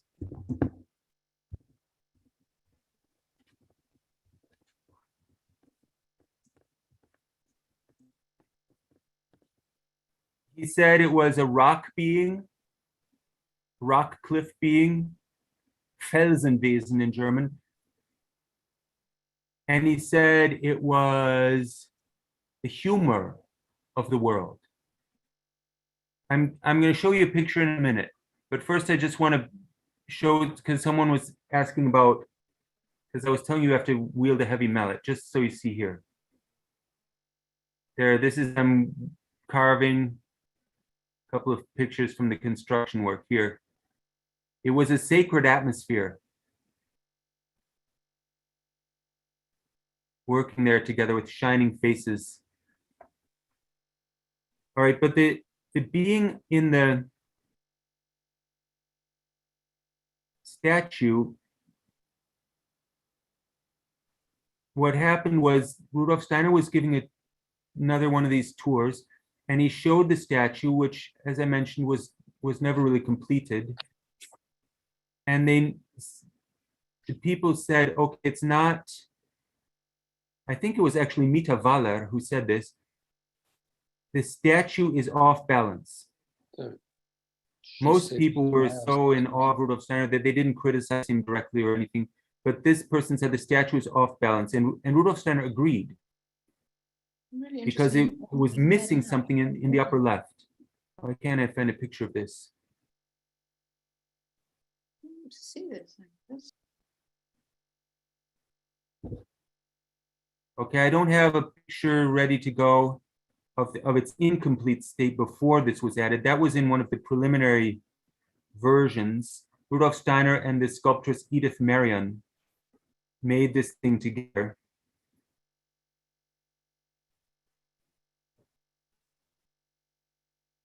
And there were multiple versions in larger and larger scale. And if you think away this figure emerging from the cliff in the upper left with this strange humorous asymmetry, you can see it's a little bit lopsided. You might think that Rudolf Steiner didn't use such extraneous considerations, but that's exactly what he used. He tried to do things not in order to illustrate some preconceived thought that he had, but out of the artistic necessity. And then afterwards to look at it and see what he had done. That was always his method when we're working artistically. Can I show this larger? Do you see the close-up? Victoria, does this show as a close-up now? Yes, I can. We can see it, Daniel. Okay, good. So there you see, this is the being in question. I'm not aware that Rudolf Steiner ever called it a muse.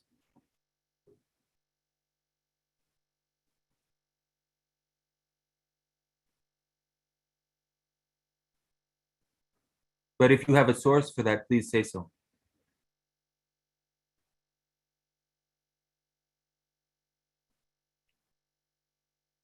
Thank you, Daniel. Now Angus wants to ask a question and he's going to, I unmute him, then he can ask the question. How practical. He can speak. Hello, Daniel. Thank you very much for your excellent, very interesting presentation and the pictures. Glad you like it. I have a question regarding the place of the Goetheanum, the presence. You referred to it as in the spiritual world closest, which is a phrase Steiner has used more than once. And I'm thinking of the elemental kingdoms, which it seemed to me could be thought of as the spiritual world closest to the earth. And since so many different elementals were involved in the building of this, and there's a whole process of redemption taking place amongst elementals, no doubt, in this process, I'm wondering, part one, whether the Goetheanum might have a presence in the elemental realm and what that might mean. And the second aspect to that is, insofar as it's in the etheric counter space and so on, tends to have a kind of, to put it simply, a reciprocal relationship or a different relationship from, as for example, convex and concave compared with earthly space. And so if it's in the etheric, then its appearance might not look like it does on Earth. Now we have a building that is an inverse. So these are, you can treat these as related, the same question related, or two different questions, answer neither or both. Thank you for this permission. Yes, the etheric world is inhabited by many beings, and not only by elemental beings.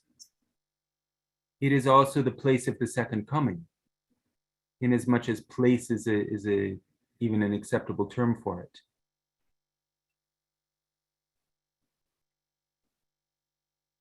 But of course, what happens there affects the elemental beings. That's correct. Counter space is a difficult geometrical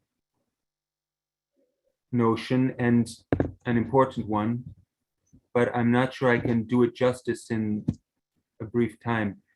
It involves an infinitely inward point instead of the infinitely distant expanse of Euclidean space.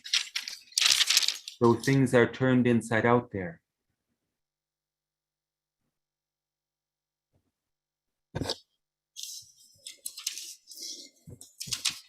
Thank you, Daniel. Someone was, Please.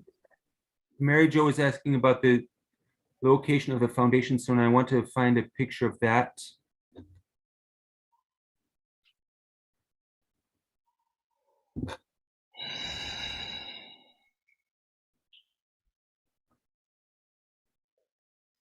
I think you can see it here. Yes, there it is. See that? Here. It was under the stage.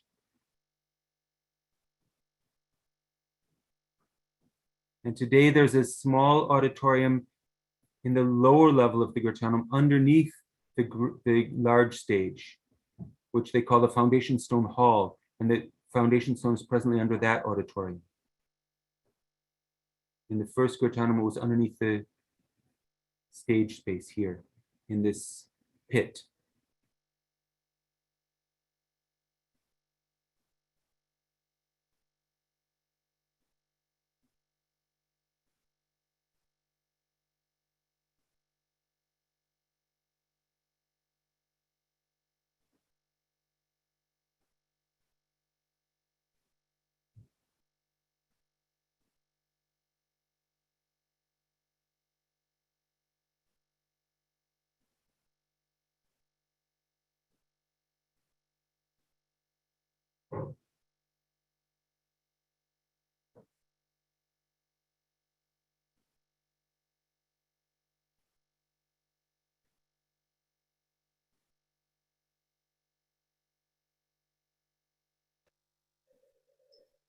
Thank you, Daniel.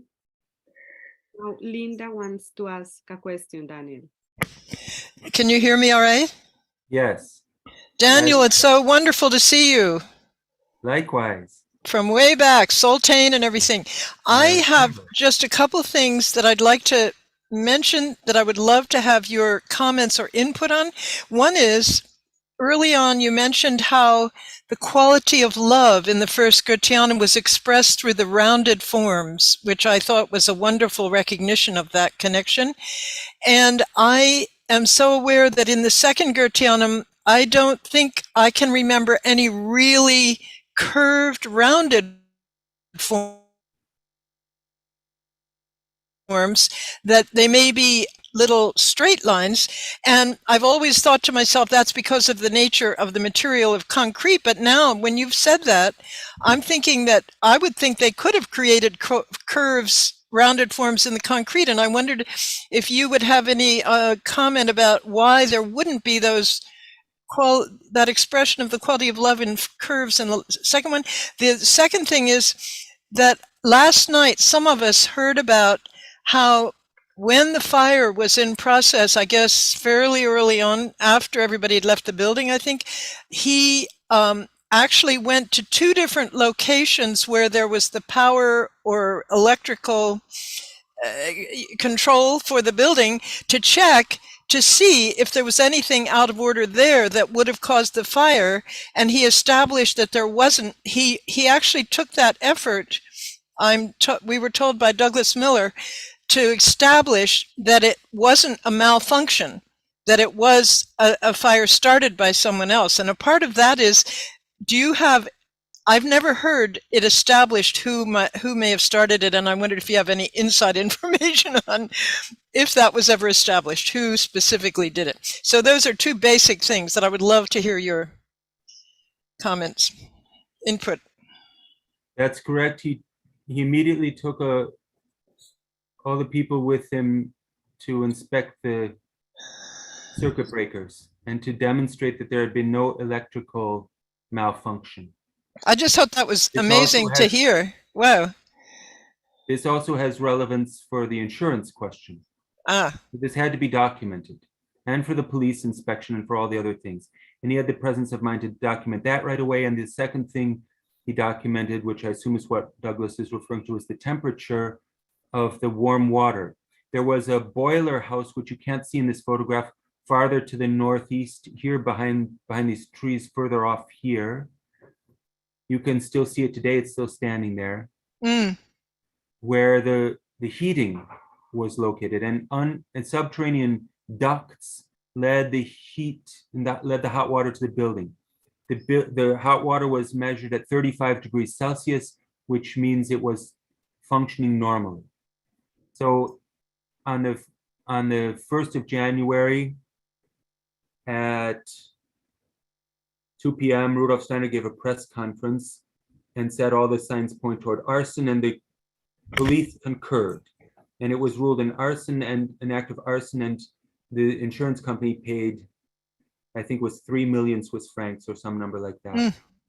Now, who personally set the fire is not known, at least not to me. It was never established.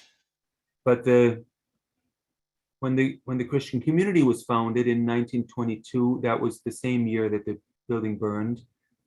There was a strange event. As I mentioned, it was underneath the roof of the south wing, in the so-called White Hall. That room had no windows other than a large skylight. And when the first act of consecration of man was about to begin, and the priests were assembled, and they didn't have enough vestments made for everyone, but several of them were in the vestments as much as they had vestments, and the altar was ready and everything was ready. Suddenly, out of a beautiful fair day, there was a whirlwind storm and lifted the heavy skylight right out and set it sideways on the roof. And some well-meaning people sent for workers from the village who put it back in place, and then the service could proceed. To everyone's surprise, Rudolf Steiner was angry about that and said, you should never have summoned those people.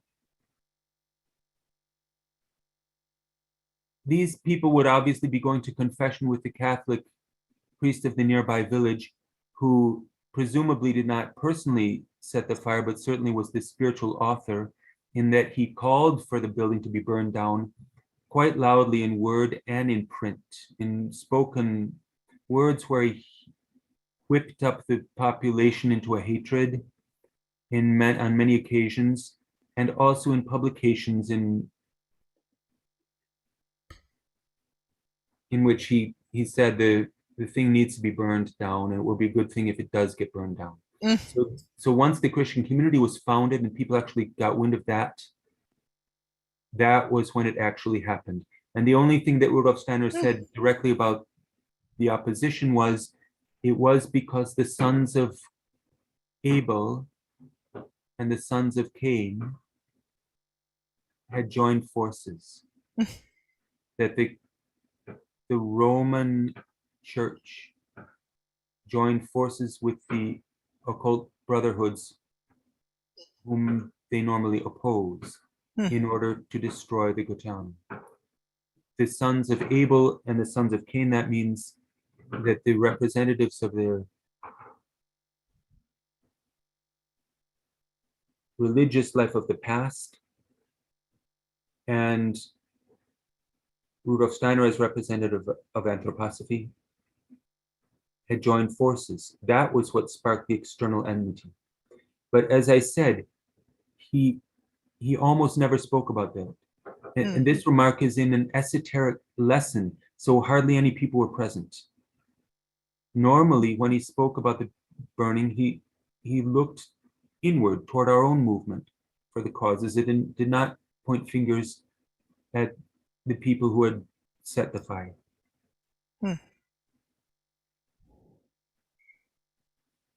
The curves are there, but they're turned outward. They're inside out. It's convex curves. Concave curves.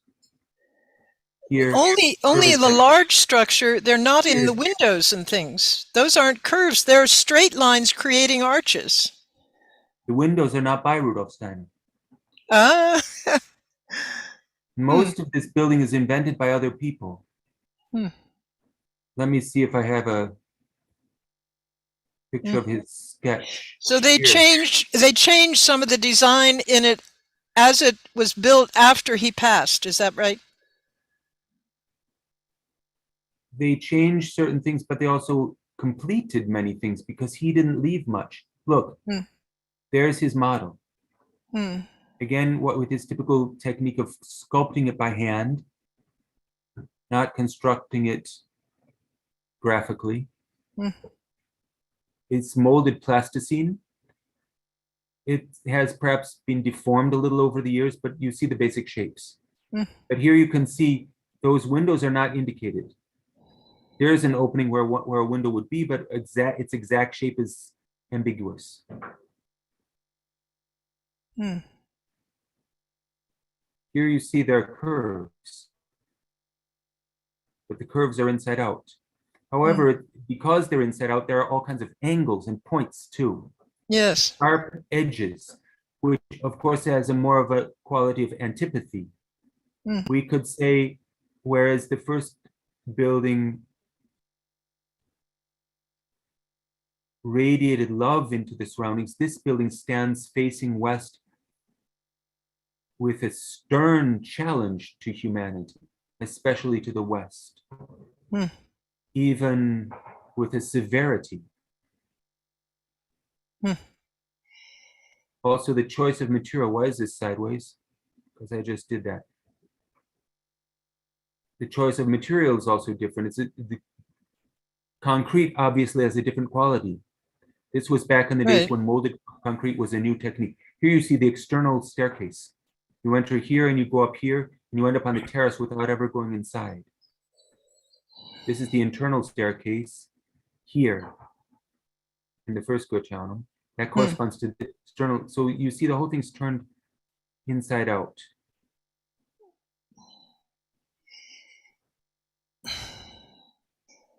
Well, it just doesn't, for me, have the quality of curving that he had in the first one. And I think you've explained it. Thank you so much. That it wasn't all by his choice, the design. That's right. Thank you so much. You're welcome. Thank you, Linda, for the questions, and thank you, Daniel. And David is asking Daniel if anyone died in the fire. Mm. Yes. There was a simpleton, a watchmaker from Basel.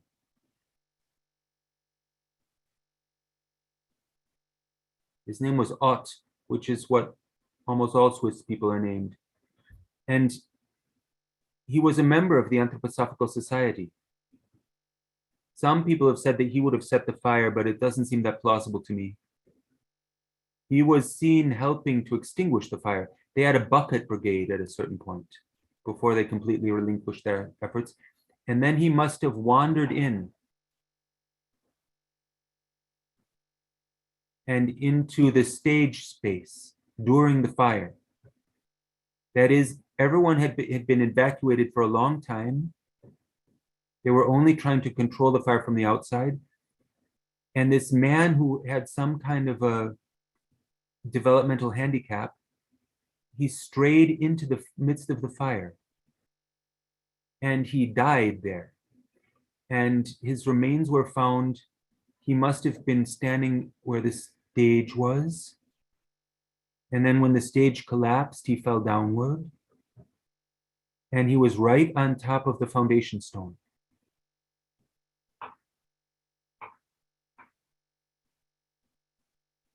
In ancient times, the erection of a sacred building sometimes in some cultures required a human sacrifice. People were buried alive in the walls of a temple, for example. This is obviously something different, but it's just one of many, many mysteries. Conversely, when the building was just beginning,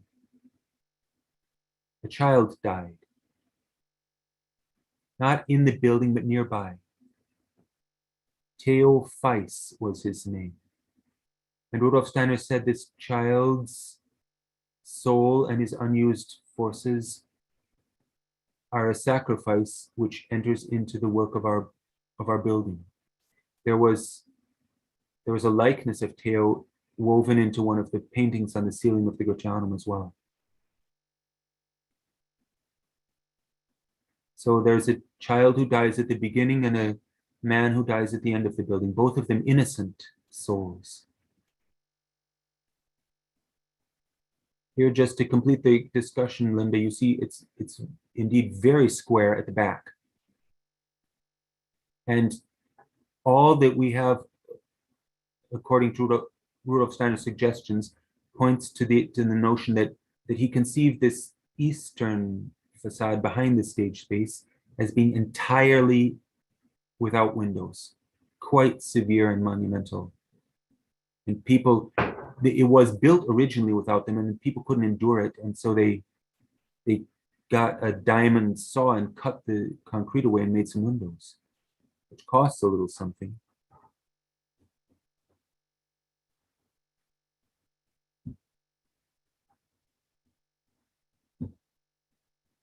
There you see there are curves, but inside out curves. This is the boiler house. From here, a tunnel goes. You can walk through the tunnel and get into the basement of the Goetheanum from here. This is it outside the northeast, a ways off from the northeast corner of the Goetheanum.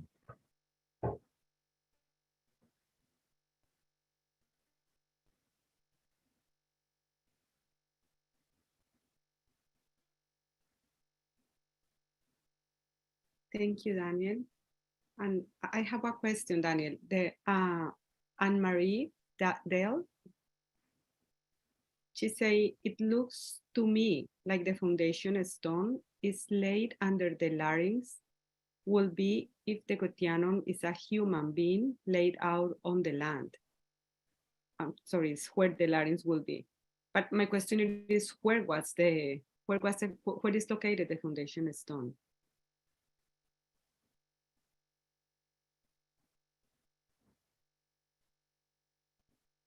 It was under the stage.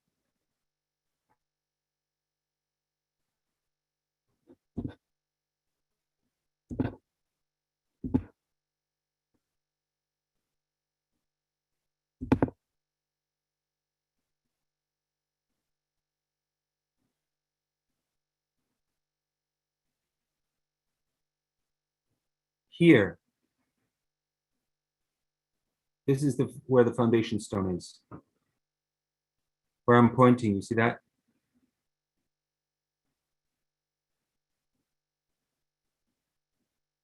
So that's right about here.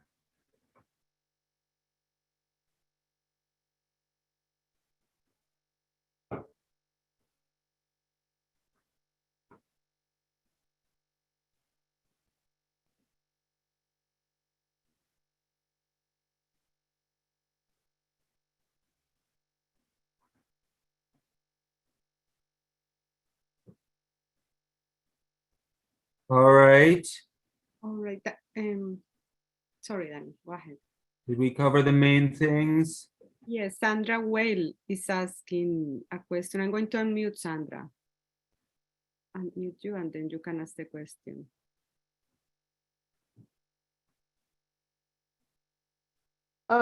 My most recent question was just a technical, just a logistical one about how long this presentation is going, because there's going to be a so-called vigil, a New Year's Eve vigil that lasts about 15 minutes, and that starts at quarter to the hour. And Are you in the Goetheanum right now? No, not in the Goetheanum. I don't know where it's happening all over the world. And maybe it is in the Goetheanum. It may well be, but we're invited to tune in at our local time, which is 10, 20, 25 minutes from now. An email went out. I just don't want to miss anything. So I was just wondering how long. As far as I'm concerned, we can quit. But the staircase behind you looks a lot like the Goetheanum. Oh, well, it is. Yeah, that's what I said. Oh, I'm You're in the sorry. Goethe I'm Hall. sorry. Yes, that's what it is. Indeed. I have Yeah, not look been at there, that. but it's somewhere in my travels, this picture came to my attention and I captured it and I obviously included it in my Zoom background. Ah, So- you're not in it, but you're using it as a Oh, background. not at here. all. No, I'm in California, Ah, okay. but because you're talking about what you're talking about, I chose this background for today. Good. Victoria, have we covered all the main things? Yeah, People have there is- other places to be here. Yes, there is a last question, Daniel, from Christina West. She say, Daniel, this discussion from some books I would like to research. Thank you. There are lots of books about the Goetheanum. It depends on what exactly you want to research. I put my email in the chat somewhere. If you want to write, you can write, and I can tell you more in detail. There are several volumes of lectures that Rudolf Steiner himself gave and guided tours that he gave, some of which were taken down in shorthand. So where you can see how he spoke about the building. Amazingly reluctant to do any interpreting. He just describes it phenomenologically mostly. Then there is a book about the proportions by Karl Kemper.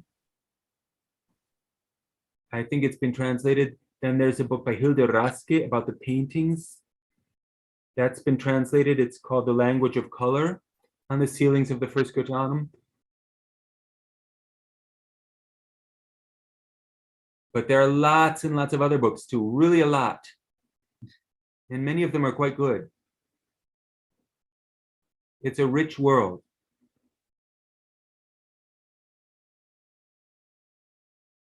Thank you so much, Daniel.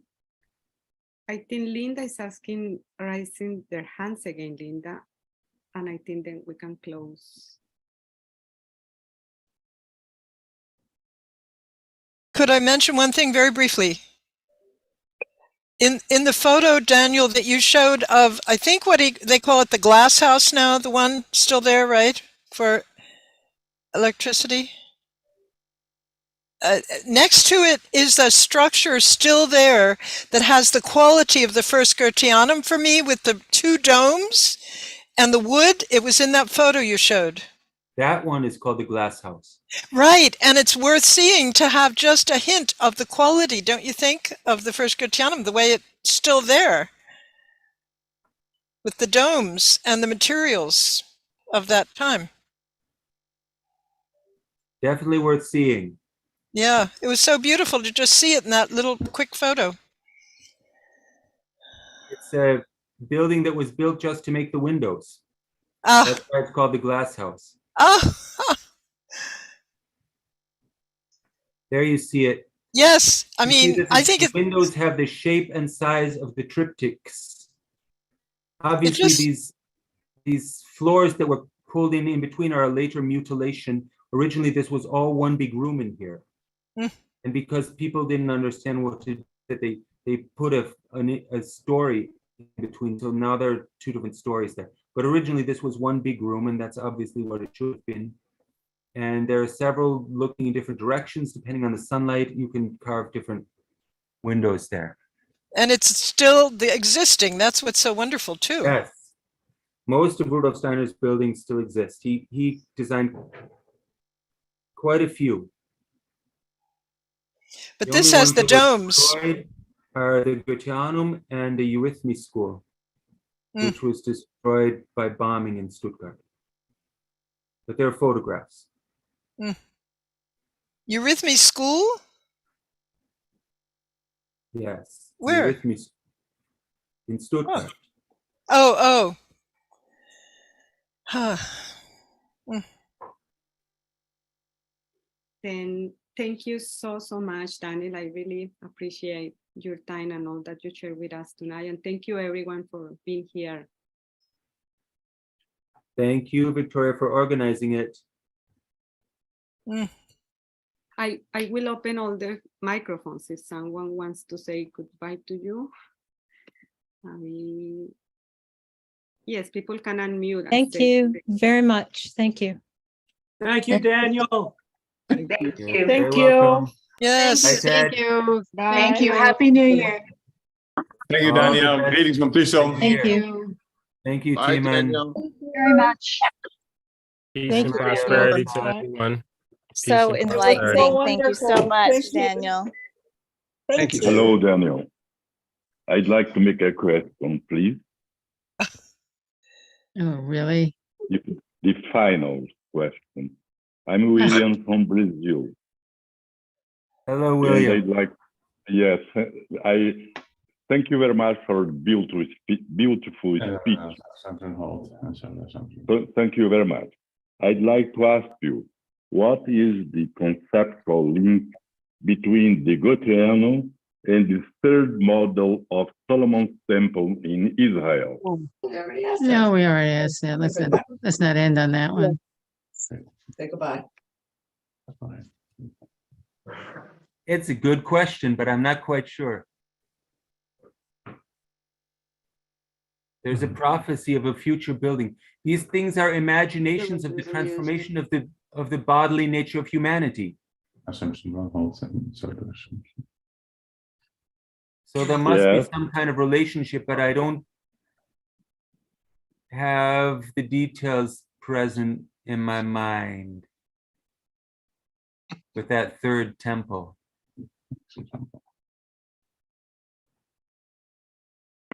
Because there is a link in between the moon and the sun. The symbol of the moon in the anthroposophy, it's a negative symbol. And No, the symbol no. Can you explain me, please? Because I read this book from anthroposophical historian. I forgot his name, and he makes some questions about the moon symbol. Yeah, well, I read a book by Moses, and he said God made the moon. So it's can't be an entirely bad thing. We need the moon. We need the moon forces to give firmness in the cosmos. The hardening forces of the earth were released from the earth at a certain moment of crisis and now orbit the earth as the moon. And it mediates the sunlight to us in a way that we can receive it in our sleep consciousness. Yeah, that's good. A good sun symbol is sleep conscience. Yes. I appreciate indeed your speech, Daniel. I hope I will meet in another time. That's okay? I would like that, William. Thank you. Bye-bye. Goodbye. Thank you so much, Daniel. Bye, Daniel. Bye, Bye, Daniel. Guten Rutsch, Daniel. Thank you. Peace and prosperity, everyone. Peace and prosperity. I can't even keep up with everyone. Thank you for much new information. Always very welcome. I learned a lot. Thank you. Thank you. All the best at the vigils, Sandra. Ah, Hope yes. to see you soon. He's Beg your around. pardon? Hope to see you soon. Oh, that would be great, Ted. Have And, all good forces in the new year. and the email that Victoria sent out with the link to the YouTube channel, I looked at the very first of 10, a huge wealth of information. So all y'all who got that email, check out that link to the YouTube channel where Daniel has said much, much more in a whole series of YouTubes. Thank you. Thank you, Daniel. Hope to see you soon. Bye-bye. Same here, Timon. Bye. Thank you, Daniel.